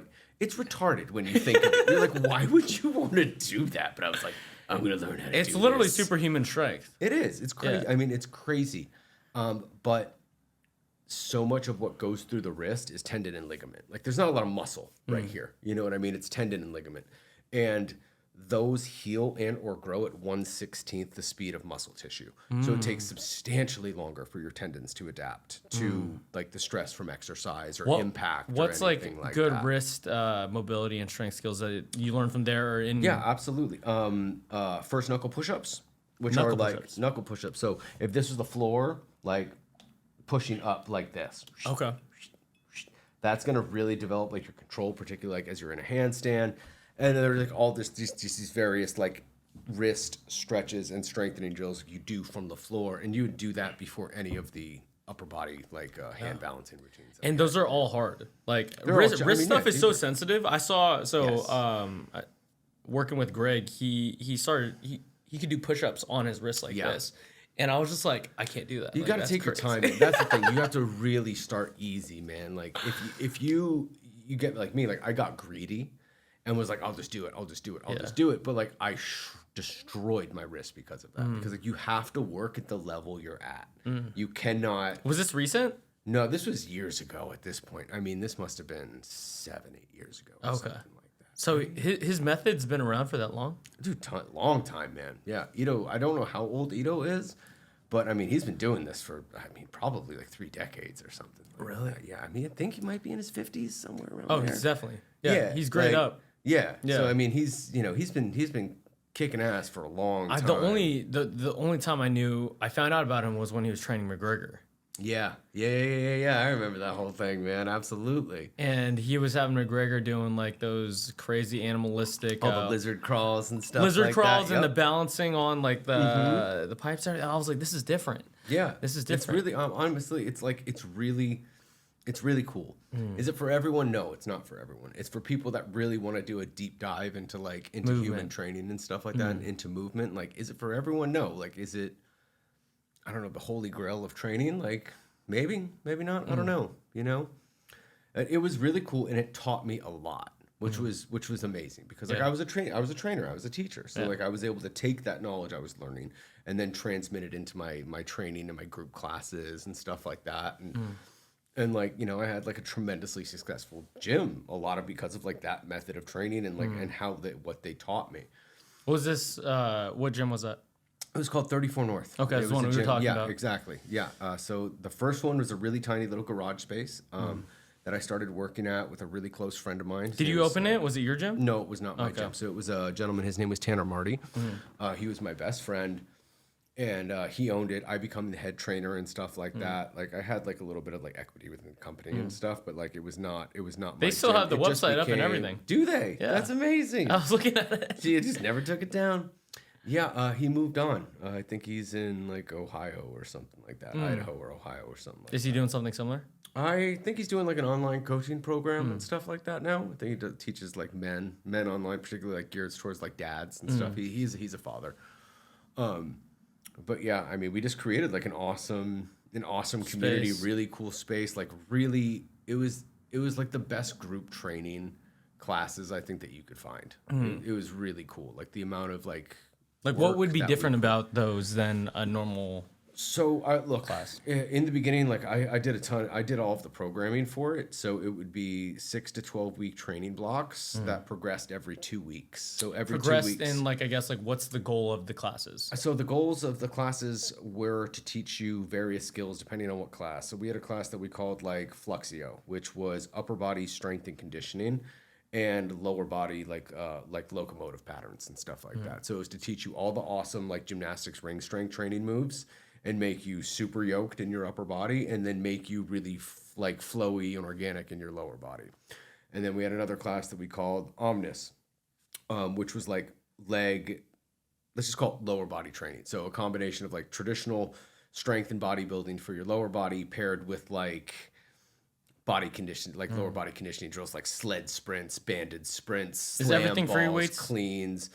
Dude, we had everything, man. So we had gymnastics rings, we had weight sleds on turf, that we had squat racks, full dumbbells, sandbags up to like 150 pounds. We had 10 battle ropes. This place was big. Oh, dude, we had 80,000 square feet. Whoa. Yeah, man. It was a trainer's dream, and literally everything in that gym was designed to be trained on. Yeah. So we had like I think 100-foot pull-up bar that went up like 3 tiers in heights. What? The posts that came down to the ground were wrapped in rope, so you could climb up them and like monkey across. We had monkey bars. Yeah. On the other half of the gym, we had heavy bags, slam balls, medicine balls. We had walls you could like throw shit in. We had a parkour wall built in, so you could fucking run up and like Spider-Man off of it. And then we had really thick, like our turf was super thick. And then the flooring in the rest of the gym was made out of recycled Nike shoes.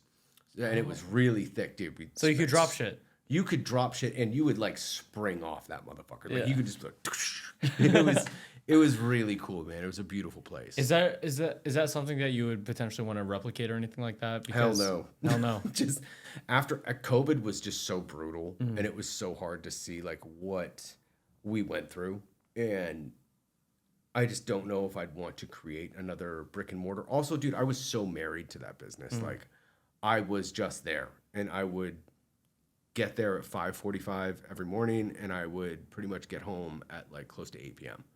Like I was doing like what you were doing. Like you said, like I had like 10 clients. Like I would have probably 7 clients and then teach like 2 or 3 classes. And then I'd also handle all of the programming. I would also be like coaching the other trainers.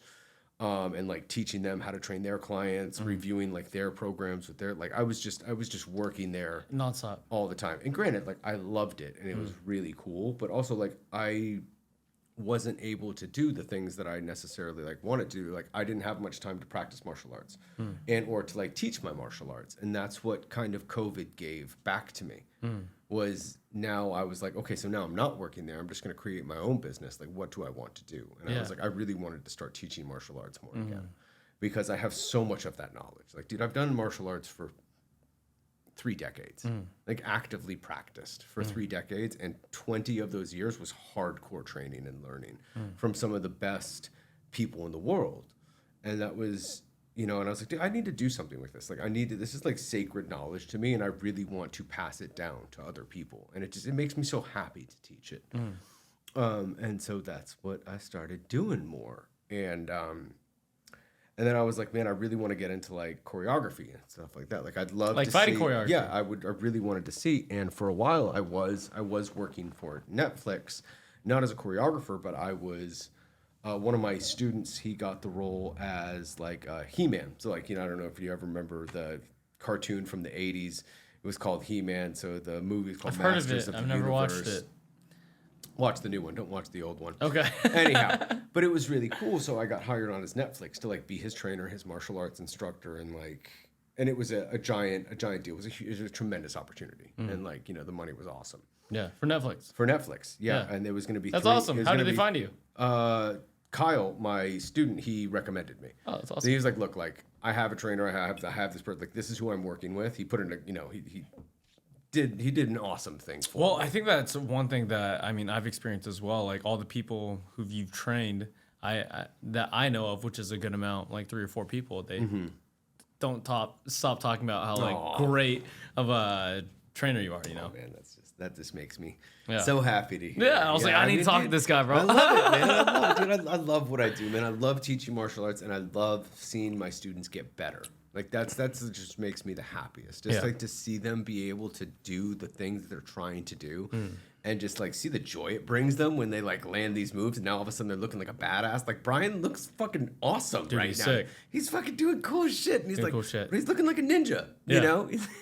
he looks like, all the compared videos, it looks exactly like how you do it. Exactly, and that But- just makes me so happy. Just slightly slower. A little But he'll get it there. He'll Yeah, get there. no, he will. He He'll get there. absolutely will. And, like, And the dude practices a lot. he does. I mean, Practice and a that's lot. the thing. He puts the time in, man. Yeah. I mean, because that is what I really just impart to people. I'm like, look, I can teach you, right? But if you don't train yourself, you're not going to get to like, you're not going to have the skills that I have. Like, if you don't put more time in.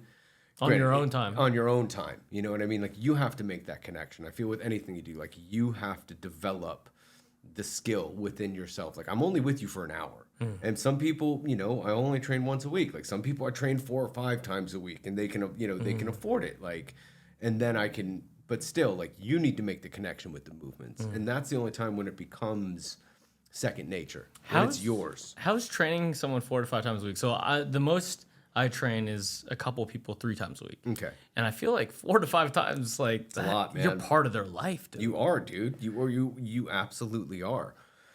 I mean, and you know, as a trainer, you have to plan when you are training that much. Like, you legit have to plan. You can't just be like, we're just gonna do this today. We're just gonna do that Because today. Like, you know, if it's once a week, you know that something that anything that you do will work on something. Of course. And, And, like, it doesn't matter necessarily if you overlap. of course, no, it absolutely doesn't, because you're doing it once. Once. You know what I mean? Like, Yeah. oh my God, we did You're gonna be squats last recovered. time. We're gonna do squats again. Like, you're gonna do squats for the rest of your life. Like, Yeah. you know, I squat like twice a week. Guess what? You're gonna do that too. Yeah.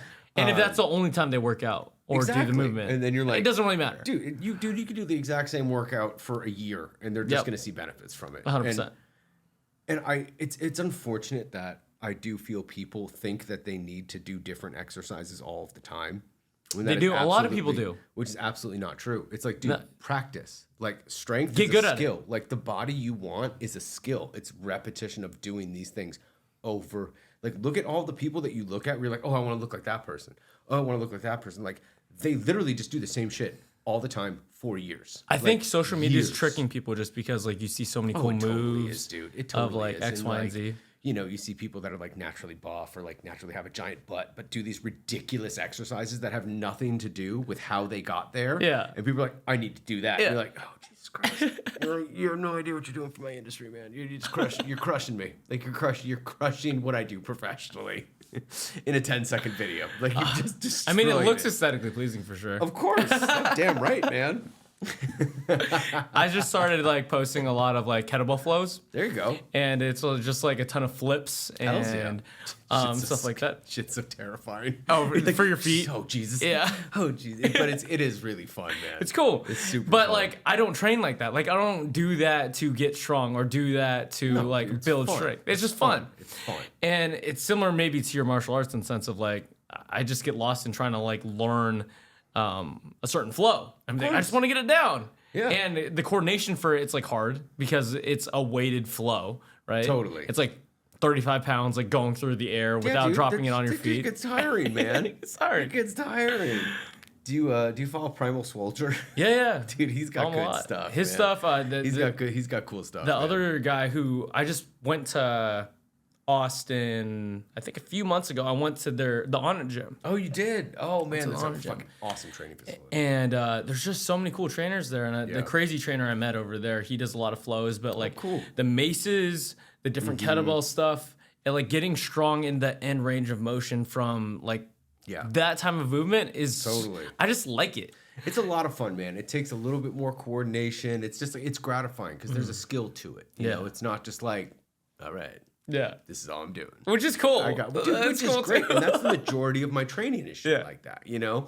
But it's wonderful to have that extra thing that makes you feel more creative. That makes you feel like you're actually moving. I think that's the part. Like you're doing something. I think it's the creative part. Yeah, dude. I think it's the 'cause creative part. Ultimately, like we are all creative individuals. Like whether you want to believe that or not, like your body likes to do random stuff. Like we all played when we were kids, man. We all played, and everyone loves to do that. And I feel they need that in their life, and to be able to, especially like put that back into people's training, is awesome. Because then you get them like laughing and they're smiling, but then also they're learning and they're sweating and they're developing a skill. And now you're like, okay. And I feel like Now you're becoming the black belt trainer, you know? Yeah, and I feel like for so long, a lot of people don't have that. No, they don't. And I guess how do we, or how does our industry, like get people to play more? Okay, so this is something I delve into deeply, and there's actually a book called Homo Ludens, which is like the humans at play. Homo Ludens? Homo Ludens. And it means humans at play. Humans at play. Okay. And it's like the history of play, pretty much. But so what I would do in the beginning of my classes, so like I'd take people through like a very quick joint mobility workout, you know, like spinal circles and twists and lunges and blah, blah, blah, blah, blah. But then we would play a couple games, and one of them was called the stick drop game. So you would hold like a 3-foot stick, right? So Like 3 foot tall this way? yeah, Or so this way like, side? No.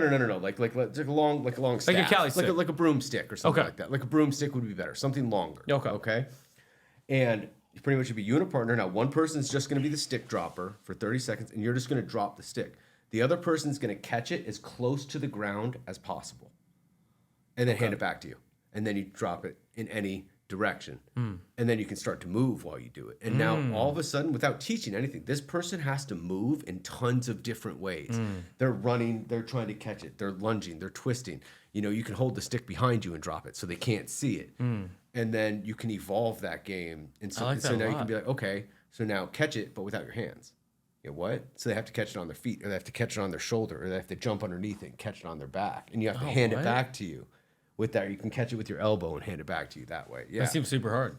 it's super hard, but honestly, anyone can do it. I mean, you're just like, oh, so I just can't. Okay, I can catch it here, or I can catch it here, or I have to just get under and catch it on my neck and like shimmy it back to you. And it's so simple.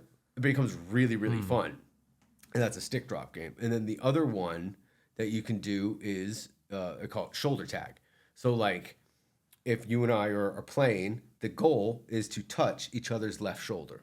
Okay? You're trying to not let me touch your shoulder, and I'm trying to not let you touch my left shoulder. That's it. Go for 30 seconds. It's fucking exhausting. Super tiring. Dude, you're just like, you know, you're boxing pretty much, and you're learning the skills which are fundamental to boxing. So you're learning how to jab and you're learning how to slip and evade and shoulder roll. But like, I'm not teaching you how to do it. You're naturally you do doing it instinctively based on that game. And it's really fun. And like knowing, and when I touch your shoulder, you have to do a squat. And when you touch my shoulder, I have to do a squat. There's a consequence for it. Exactly. And and everyone's smiling. And after, you know, and every 30 seconds I would have people switch partners. And we do that for 2 minutes. And then everyone is covered in sweat. And you're like, okay, now let's actually start the workout. And like everyone's having really fun. There's a sense of community that's been built. Now people know each other's names and like, and no one fucking cares. Everyone, you know, because when you get into a gym and you come in, you do a group class, people are uncomfortable. Like a lot of the time, people are uncomfortable. Yeah, especially now after COVID, in the sense of they haven't talked to a lot of people. Yeah, they haven't talked to a lot of people, or they feel like super intimidated, you know, and that's just and that just breaks the ice instantly. Yeah, and it's really cool. I've been doing standing on one leg. There you go. And you kick a medicine ball back and forth. It's gonna be so fucking hard. And if you do like a 30-pound medicine ball, it's gonna be so hard. It's so hard. Your whole leg is on fire. I'm sure. And then all you're doing is kicking though. You're just playing game, kick back and forth, and you're 7 feet away. And then now like let's go around the posted leg. Yeah. So you have to put the ball around the posted leg. Your brain's thinking about going around, then kicking it back. Your leg's on fire. Okay, now let's make it harder. Absolutely. Let's pick up the ball, put it down, and then kick it. So now you're doing an RDL. Yeah, that's amazing. And now your hamstring's on fire. Dude, okay, cool. That's great. Let's now throw it. So now you're throwing it back and forth, tapping the ground and throwing it. So now you're having like explosive movements, your hamstrings like on fire, and you're working on your coordination, and you're talking to the person next to you. Man, that's so cool. You know, and like that's the game part. That's what I love. That is the stuff, and that is particularly like as I was a manager and stuff. Trainers that thought like that, I was like, okay, you're someone that I'll hire. Like even if that's like your primary skill, I can work with the rest. I can teach you the rest. But like if you have a creative mind like that was the employee that I was looking for. Yeah.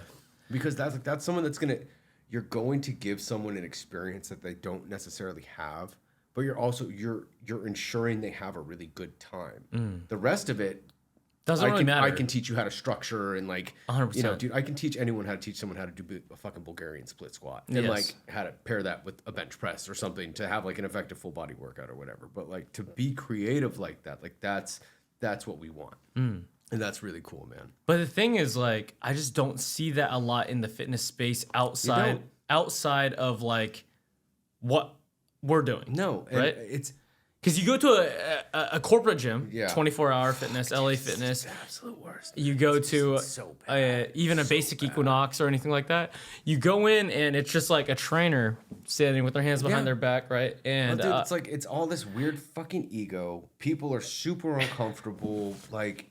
And I'm just like, dude, everyone just get over themselves. Like, have some fun, smile. I don't know if even if it's like, that, it's like they might not even know. Well, see, a lot of them, honestly, they don't. Like, they truly just don't. Like, they're fresh off their cert. They have no idea. Yeah. You know what I mean? Like, they have no idea. Like, they're just, you know, they're like infants. You know what I mean? I guess for you, if the people who want to get into the space, like, what is the most effective way to become a great trainer in terms of being likable, for people to stay with you for a long period of time, to have the certain qualities that, because you know that if you're a bad trainer, person's not going to stay with you. Obviously. Okay. So the first thing is like, know your craft, right? First and foremost, like that's the prerequisite for the job. Know the craft. Be good at what you do. Yeah. Whatever niche that you want, whether it's kettlebells or bodybuilding or whatever, man. Be good at it. Be good at it. And also, don't just be good at it personally. You have to be good at teaching it, because that's what you are. Like, I don't care how much you can bench press. I teach how well you can teach me how to bench press.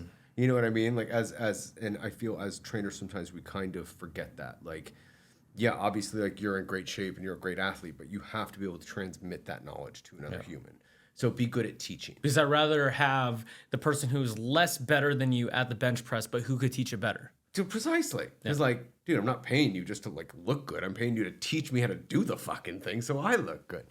And you know, the third is dude, just be kind. Like, be kind. And be on time. Like, be early. If you are not early, you are late. Like, just be punctual. If you're For a trainer, training. be punctual. Like, Yeah. just absolutely be there 10 minutes before your client's there.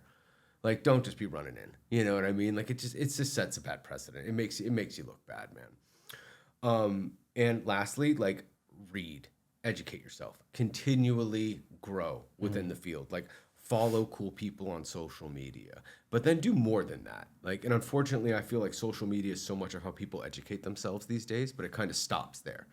Like, maybe they go on YouTube deep dives, which is fantastic, and I'm all for that. Or like they'll watch Instagram clips and stuff, which again, I'm all for that. But like, take the next step. Like, if you're following a trainer, learn where that trainer learned from. Go take that cert, or like buy the books that they wrote, or like, you know, actually like invest in your education and continue to do so. And when you combine all of those things, now you have client retention.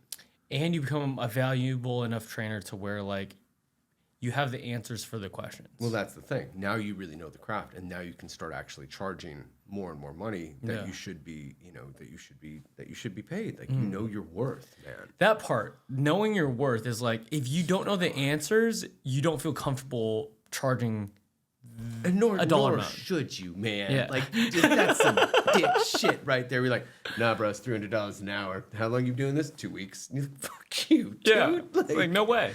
no way. And dude, yet and still, some people do it and they get the money, but ultimately they get found out because they're being frauds. Like, everything that you do is going to come to light sooner or later, man. Like, a lack of knowledge in this field is absolute, whether it's martial arts or anything. If you don't know what you're fucking doing, it's only a matter of time before someone is like, you have no idea what you're talking about. Yeah.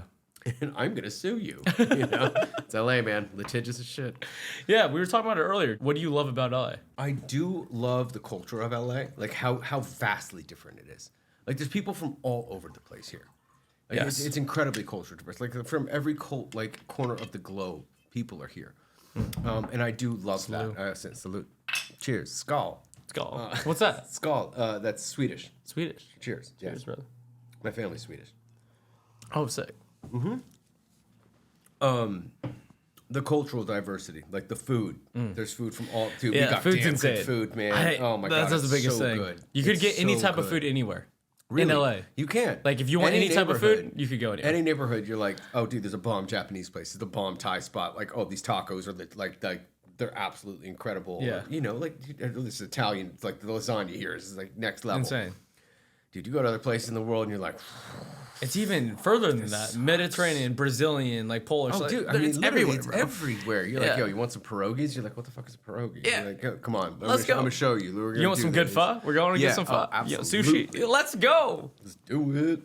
Are you Vietnamese? Is that where your family's from? My mom's from Laos. She's Vietnamese though. Okay. We're Vietnamese, and then my dad's from the Philippines. There you go. Yeah. Nice. But ironically, I didn't know anything about Filipino martial arts until I went to like college. And Dude, yeah, it's really they're amazing martial arts, like incredibly effective. Like y'all like to hurt people. You guys mess some people up for a long time, man.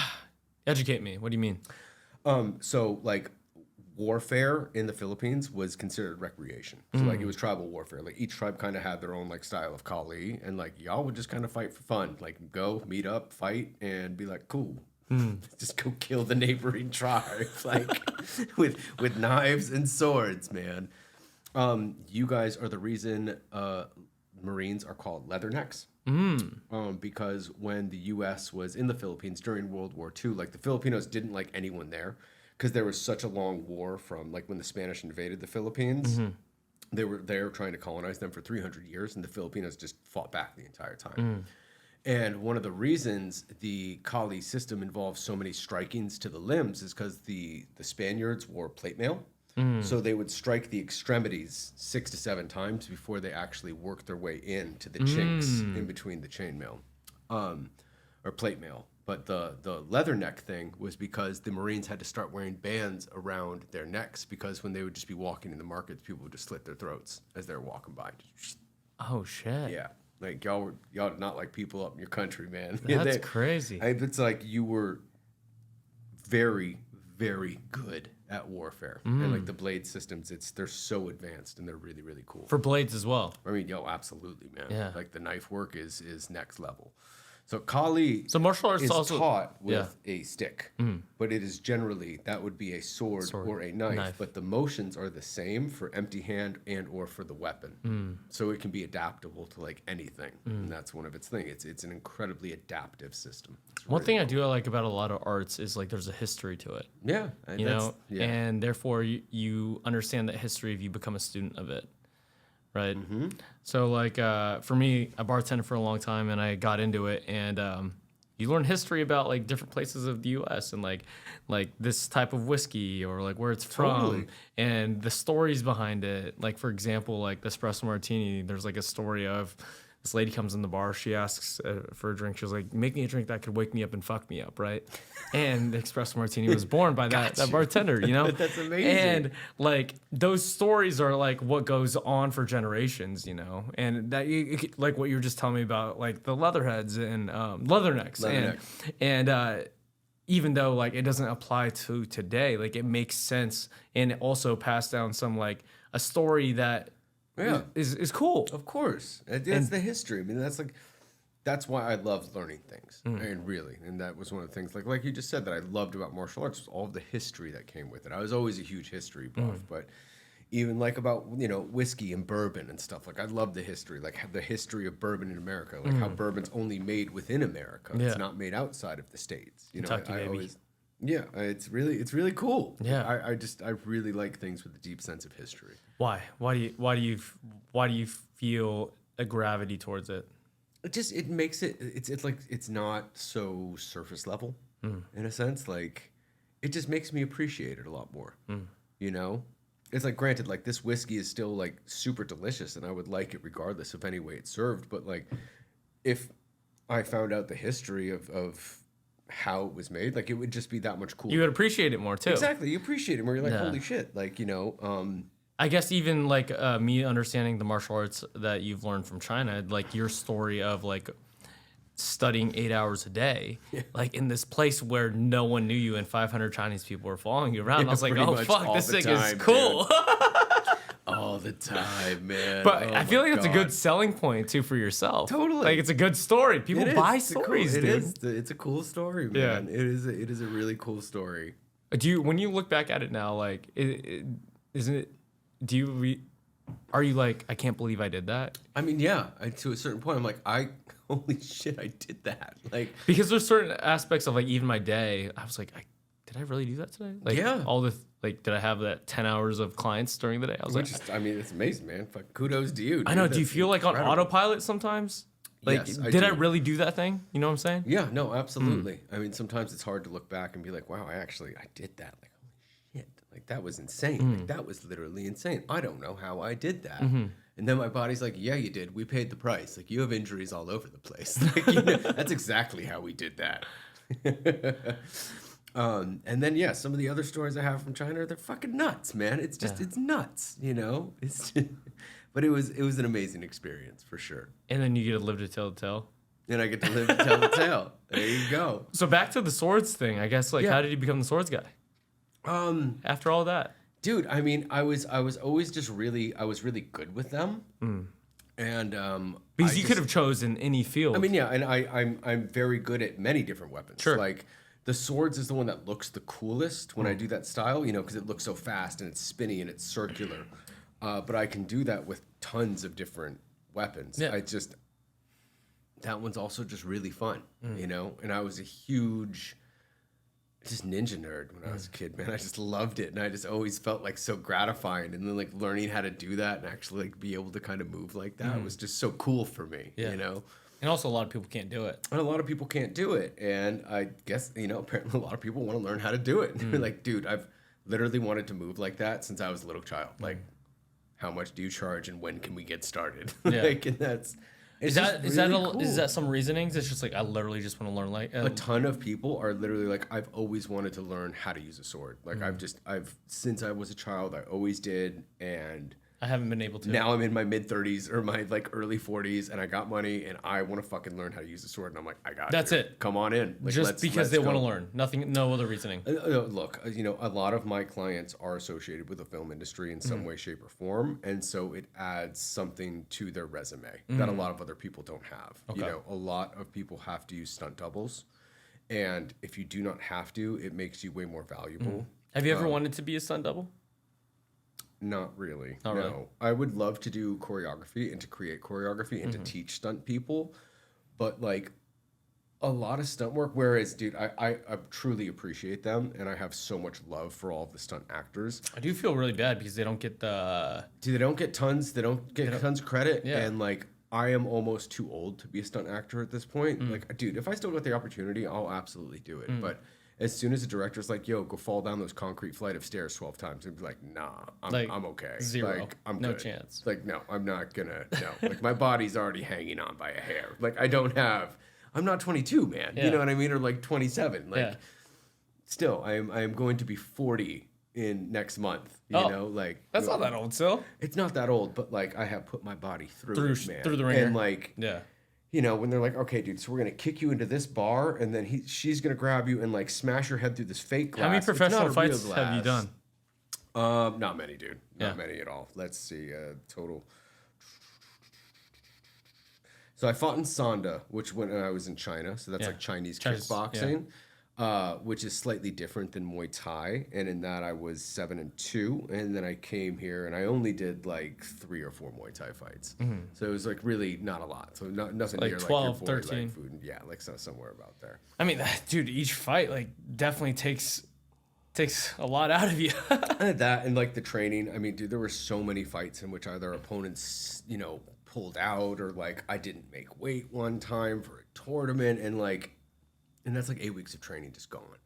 And that would happen so regularly, man. I can't even For you tell or just people? just people in general, but also for me. Like I only missed my weight one time, but I had so many people pull out of fights last minute. And Really? but you understand it, dude. When you're in the fight game, like injuries happen, and they happen during the training camps. Like, you can easily break your foot, sprain this, you tear your intercostal tissue, like you get an AC shoulder separation. Like, dude, just shit happens, or you get in a fucking car accident. Like, like life happens. Yeah. And especially at that time, like there weren't just fights all the time. Like nowadays with the popularization of martial arts, it's so much easier for people to get access to places where they can compete. Yeah. Even Also, just I 10, 12 years ago, it was like, Yeah. hey man, there's like 6 to 12 events per year. I feel like martial arts is on a rise right now. It is, and that's just like, I'm just like, yes, my people, like Yeah. get what's yours, man. Especially like, LA. Do it. LA is a mecca for martial arts, which is actually why I moved here. I moved here. From?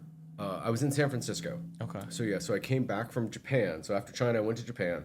And then from Japan, I went to San Francisco. There was a personal training institute there called the National Institute of Personal Training, where I learned.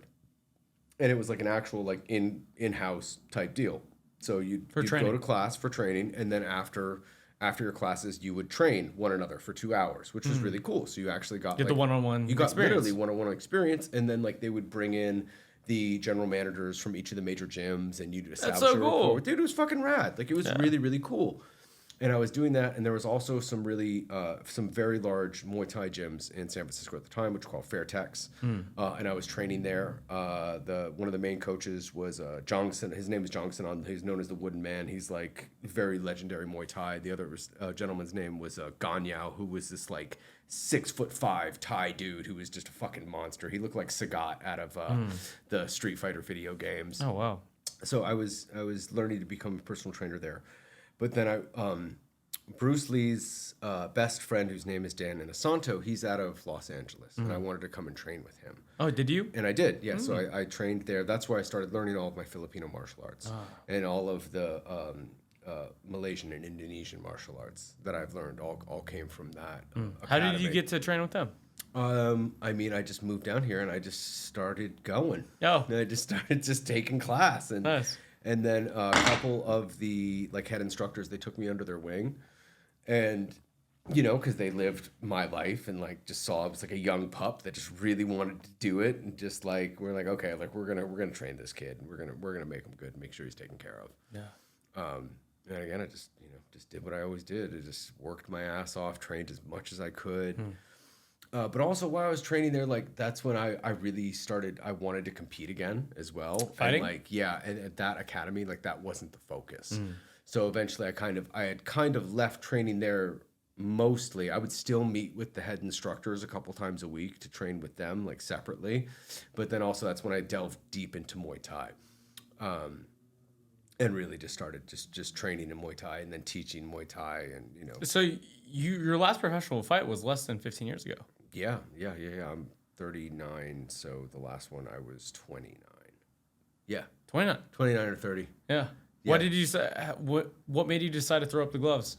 My body was wrecked, and I was like, look, man, like why am I actively competing at this point? What was the reasoning? I was doing it because it was something that I loved, but like I was like, dude, like where is this going to get me if I keep on going? Because I'm getting to the age point where it's like the wheels aren't falling off just yet, but they're gonna start. What do you think that age point is? A lot of people say, I guess MMA is like 35. Yeah, like 33. 33? 33 is when it starts being noticed. Like you're like, okay, my knee's feeling a little weird. You know what I mean? Or like maybe you're in a training camp, but you can't move a particular way. Like that's when massive shit can go wrong for you in training. Like when you don't possess one tiny little thing, like you're only as strong as your weakest link. And if that weakest link is literally you checking a kick or being able to pivot against a hook or like something like that, that can be you breaking your leg or like ripping your ACL or, like shredding your vertebrae or something. You know what I mean? Like, it's just fighting is it is fast-paced chess with dire consequences, like immediate dire consequences. Yeah. Your shit's gonna be broken. Your shit's gonna be broken, man. Yeah. At that point, like I was just like, dude, like what am I going to get out of this? Like I love it, don't get me wrong, I truly love it, but I'm paying to fight. I'm literally paying to fight. Like I have to pay to enter into fights and competitions. I'm not getting paid. I'm coming out of my pocket to fucking do this. Yeah. And it takes me, 8 to 12 weeks to get ready for one of these fights. I have to train twice a day. I'm just like, I'm running. I was 140 pounds. Whoa. Yeah, dude, I fight at 140. Damn. Yeah, that's 30 pounds lighter than what I am right now. That's light.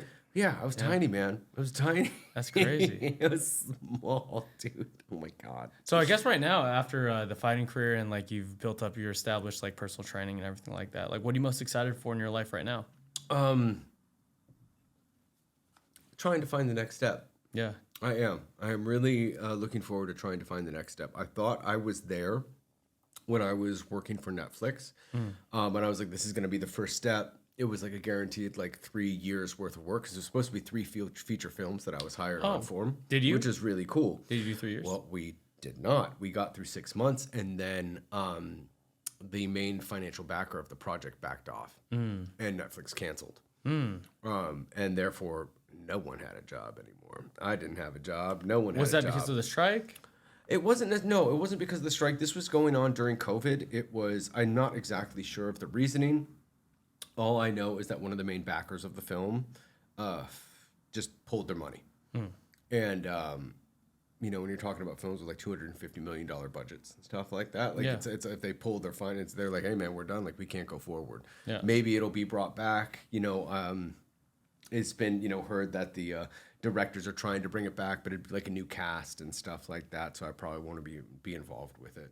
But again, I was expecting 3 films worth of work, stopped. I literally fired all of my personal training clients. Oh, wow. Yeah, I stopped. You let them go? Because I was just working with my one client, because now I was working with him like 20 to 25 hours a week. Wow. I was cooking for him. Oh, you're doing everything. Oh, dude, I was doing his martial arts instruction. I was doing his personal training. I was doing all of his nutritional consultation. Wow. And I was doing his cooking for him. Wow. Because I love to cook. If I didn't do martial arts, I was going to go to culinary school. Really? Yeah. I was going to go to, what was it called? Is Johnson & Wales? I believe so. It was a culinary school in Rhode Island. But I really love cooking, and I'm damn good at it. And it was the only way I could get this kid to eat all of the food that he had to eat, because he had to gain I mean, he was like 160 some odd pounds, and Yeah, like they were like, we want him to look like Brad Pitt from Troy, and you have 4 months. And I was like, well, that's not gonna fucking happen. But yeah, sure, okay, sounds good. Yeah. You know? And I mean, dude, he gained 18 pounds. Yeah. I mean, he went from like skinny to like, you know, he was yoked out. But I was literally up. just like, eat. Eat You now. need to eat. No. Don't stop eating. Yeah. What was that experience like? It was really cool. I mean, it was really cool. It was hard because of the amount of stress he was under, because of the time constraint. Because they were like, "Dude, we need you in this shape now." And I was like, "A human body does not work like that." Like, and this is a client who was younger than you at the time. I was like, "I'm not gonna pump him full of the drugs. Like, I'm not. Like, I was like, fuck you if you." And I did say, I was like, "I'm not going to tell my student who I love and care about, and I've trained for 7 years, to take a bunch of steroids to gain all of this weight, because he does not want to do that." And I was like, that's just not cool. But I was like, so Kyle, since we're not doing that, like, you literally have to eat all of the time. All the Like, time. all of the time. Yeah. Like, I started him on like 3,800 calories and like no weight was gaining. And then I like went up to like 4,000 calories and no weight was gaining. Then I put him up to 5,000. And You're he eating 5 didn't- calories a day. 5,000 calories a day. Wow. Almost 6 to 7 meals. Wow. 12 cups of cooked rice per day. Wow. Dude, it's so much rice. And 6 That's so much ounces food. of cooked protein with each of like 2 cups of rice. That's Like, crazy. And I was like, and dude, he wouldn't gain weight. And I was like, what's happening? I said, do you have a tapeworm? Like, what is going on with you? Like, Would you rather I work was like, with like anyone in the world would have gained weight by now. besides you. But he was so stressed out. Yeah.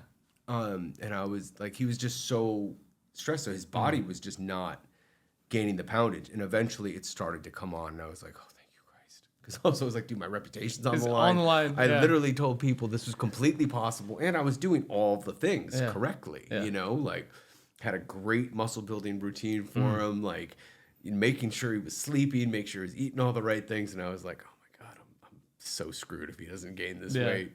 Would you rather work with one person like that, or I guess the ton of clients that you have right now? Look, man, it's really challenging because like with that, when I was just working with that one person, that was my primary source of income, and then they cut the funding, and then it was like, oh my God, You have to get clients again. yeah. And I mean, dude, during that time, like my wife and I moved, like we were like, this is our step up, like we have 3 years worth of work, like Oh, we're gonna wow. move into a nicer house, Wow. like yeah, we moved into a nice house, we upgraded, you know what I mean, like we upgraded, and then all of a sudden that went away, and we were like, oh.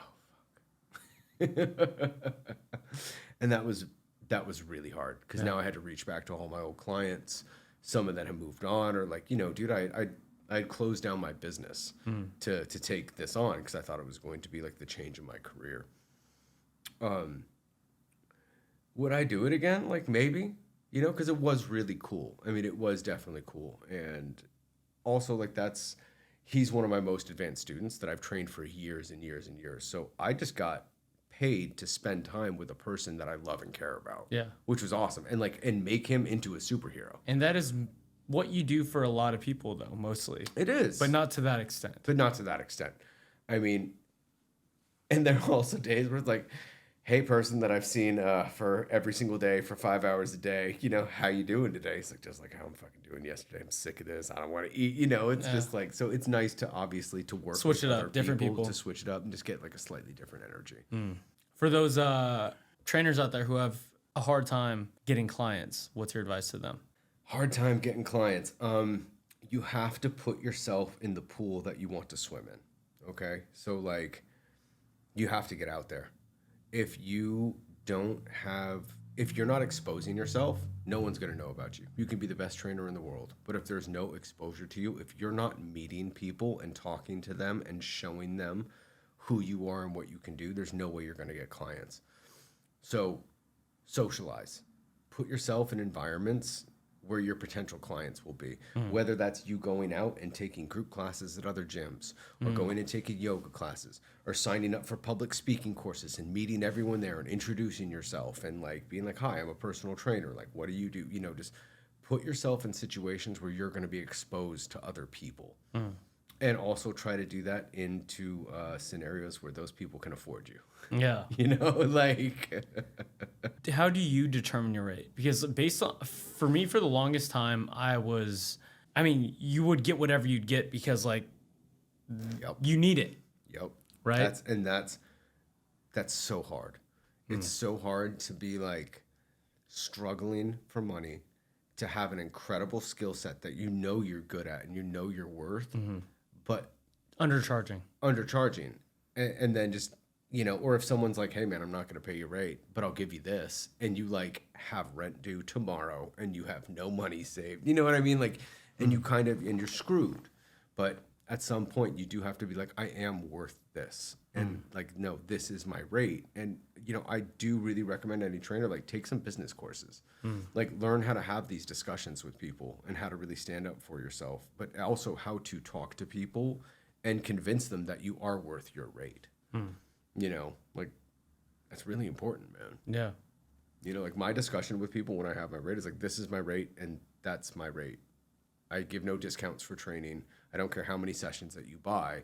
Like, this is my rate. I'm sorry, I'm not going to provide you with a discount. Like, why should I cheapen myself just to work with you? Because you said you might buy 20 sessions as opposed to 12. Well, like, well, why should I lessen how much I give you?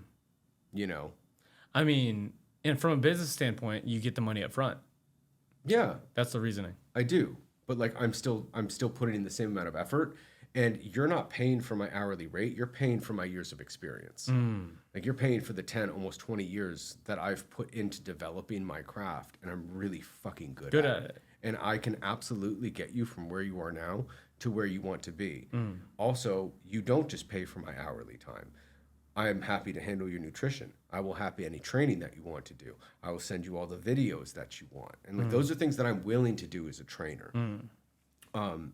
That brings me to another point.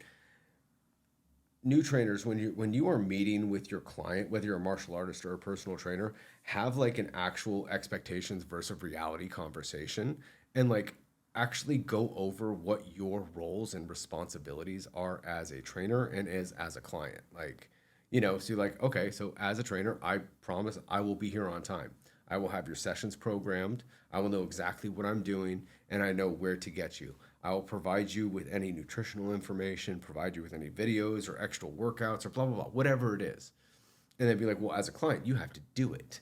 You have to eat the food you're going to say you're eat. If you're, you know, we're here for weight loss, like you're going to sign up on MyFitnessPal, you're going to log your nutrition and give me access to it. Because then I can actually see that you're getting where you go. And when you do that, now you're providing value to your service. And you can be like, no, dude, I'm $200 an hour and I sell in 12 packs. That's my business and that's it. If you want to work, like we're ready to go. But you get A through Z. Exactly. But you get A through Z. And like, and you know, and I know what I'm talking about. Like I'm not a snake oil salesman. You know what I mean? Like that's what you need to be.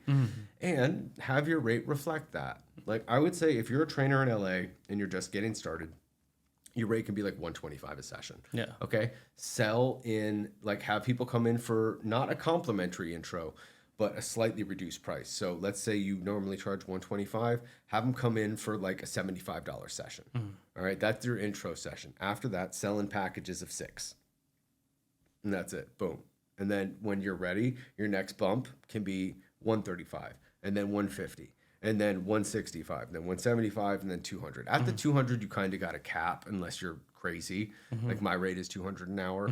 I just don't feel right charging people more than that. I'm like, dude, I would love to, but like at some point, like I'm cool with making that. Like that's completely like I feel acceptable. comfortable with it. Like I'm comfortable with that for what I do. Yeah. But then I talk to my lawyer friends, and they're like, my rate's $725 an hour, and I'm like, go fuck yourself. But then you realize, like, if you compare it, it's like, am I bringing more value to this human than this lawyer? Precisely. Maybe. I mean, no, maybe. I mean, probably. I don't, maybe. Maybe not. Depends on the legal situation. It depends on the legal situation, for sure. But yes, that's always a tricky one. That's always a tricky one because, like, there's a lot of people out there who just want that need it. Yeah, of course. You know? Of course. You know. And there's also a lot of people out there who are charging it, but they don't have the knowledge they don't behind have it. The skills, or legit, they don't fucking care. And that's just, dude, I hate it, man. When you see trainers just like working with some client, they're on their phone, they're on Instagram, and I'm just like, dude, pay attention. Pay attention. You're like, dude, come on, man. Like, you're fucking it up for all of us right now. Yeah. Like, Because it puts a bad rep on the industry. It does put a bad rep on the industry. Yeah. And there are just a lot of, unfortunately, like there are a lot of idiots out there that took like a weekend online personal training course Yeah. and are now teaching people how to be responsible with their bodies and have like zero idea. And those people get grouped in like individuals like yourself and me who actually have formal education in this and like really do know how to get people from A to Z and have spent like a lot of money and a lot of time, into honing our craft. Yeah. And the thing is, we have coaches too. Like the thing is, like every good coach has a good coach. Yeah, in my opinion. That's for real, man. Yeah. That's something. I'm so happy you said that, and that is absolutely the truth. Like, yo, if your coach ain't got a coach, like you may want a new coach. Like straight up, always continue to better always yourself. learning, always learning. Why do you continue to learn all the time? Because objectively, if you look at your skill set, you don't need to provide the value that you have for your clients. I mean, I maybe I don't necessarily do, but if I didn't, then I feel like I'm almost like not being genuine in a sense. Like I'm not, and also like I'm gonna get bored. I'm gonna get really bored. Yeah. And there have been times in which I have done that. You know, like not some of the good points in your life where you're on a low, you're not feeling good. You know, it's like whatever it is. You're not like actively pursuing becoming better. But every time you start to do that again, start to learn, start to work with the coach, start to read again, or like, you know, take some educational course or go to a retreat or something, you immediately feel better. And you're like, yeah, like this is what I'm supposed to be doing. Yeah. This makes me feel good. I mean, I feel like just life in general, if you're not growing in some aspect, you're dying. Yeah. You become stagnant, and this is something that you're going to start to see. You are going to start to see people that are emotionally stuck at a different time period. What do you mean, people? Like clients or trainers? Anyone in your life. It could be your friends, your family, your clients. You're going to start to see people that are stuck at an emotional age. You know, maybe like, all right, so you're 27 right now. So you're going, like, it's going to be a pretty transitional time. You're going to start to see people that are stuck at like 22. Or like when you're 35, you're going to see people that are stuck at like 25 or 27. And you're going to really start to be able to see that because they didn't grow. They stayed stagnant within themselves in some way, shape, or form. Like people can professionally move along, but emotionally almost stay the exact same person that they were and not really evolve. I do a lot of writing, and I wrote this tweet the other day, and it was wisdom plus age equals experience. And everyone gets to age, but not everyone gets to experience everything. Yeah. You know, so the only thing that really matters is the experience. It really is. You know, like I don't care how old you are. Like age doesn't just denote wisdom. It's zero. You know what I mean? Like wisdom is applied knowledge. You know, there's a great quote which is like, here's the difference between knowledge and wisdom. Like knowledge is knowing that a tomato identifies as a fruit. Wisdom is knowing not to put it in a fruit smoothie. I like that a lot. I thought that was pretty good. Yeah. I don't want a tomato in my fucking smoothie, Absolutely bro. disgusting. Oh my God, can you imagine? How do you prioritize different skill sets? Because you have a lot of skill sets. Yes. And to just focus on swords or this and that. Because like for me, I really like kettlebells and barbells. And like right now I'm into trail running. And for a lot of people, they want to niche it up. They want to be like, do this, do that. So hard. Develop art. So whatever like you want to be your niche, okay? Spend time in that thing.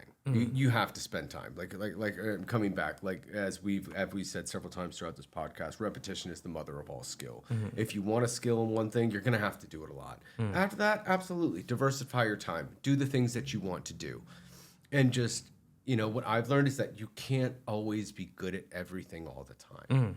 You know, but you can easily put something on a shelf for a little bit, do something else, and then come back to it, dust it off. And within 2 weeks, you'll be right back to where you just were and or even better. Just don't put it down for too long, you know? But like, you know, I really like doing archery. I saw that. I do knife throw. I fucking love archery. It's Why do you really love archery? Fun for me.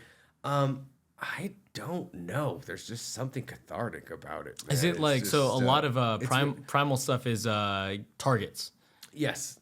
So look, archery is very similar to golf. It's very nuanced, and it's really fucking hard. And that's one of the reasons. So I do the hardest style of archery. It's called Asiatic archery. So I shoot a bow with no arrow rest or anything. I shoot off of my finger. And what's the category called? Asiatic archery. So it's Asian style archery, in which it was popularized like by the Mongolians. So I'll put the arrow on the right side of the bow, as in Western style archery, it goes on the left. But when I put it on the right side, you can hold the arrow into the bow so it's stable. So if you're on a horse, the arrow wouldn't just be like flopping all over the place and you shoot your friend. Yeah. And so that's the style that I do. And I do it because it is so hard. It is the hardest style of archery that you can learn. And that's why I really have enjoyed doing it, because like it's just this fucking giant, and I suck at it. Like I'm pretty decent, but in comparison to like the masters, like I just suck tremendously. And it's great to be a beginner. It's great to be a student, and that's why I do that. Yeah. To feel that beginner mindset. Yeah, to feel the beginner mindset, like to just not. It's fun doing things you're awesome at, but at some point that kind of becomes an inhibitor, because then like you're never in a growth phase. You know, you're never like doing new things. And this is also like, it's a new thing that I do enjoy. You know, it's like, you don't just always have to do the things that really like embrace the suck, do the thing that's terribly hard, do the thing. No, man. Like a part of life is like do things that you want to do, that you actively enjoy. Yeah. Yeah. I love that, bro. No, thank you. I think we'll end it there. All right. Sounds great, man. Orion, thanks, thank brother. you, brother. This is awesome. This was man. fun. I had a lot of fun. Oh, where can everyone find you? I am on Instagram. My handle is Methods of Movement. So check me out for any videos or sword slashing skills and Sick. knife fighting. And if they want to train with you, training. hit you up there? Hit me up there as well. Exactly. Cool. Instagram for everything, and or methodsofmovement.com. Cool. Check out Orion, guys, and we'll see you in the next one. Take care. Peace. If you made it this far, thank you so much for tuning back into the Nate Biltz Podcast. Also, if you could do me a favor, if you received any value out of this episode, please take the time to like and subscribe to the show. My goal is to keep growing this podcast and bring you the most creative and talented humans in the world. Pressing that little button will help me do just that.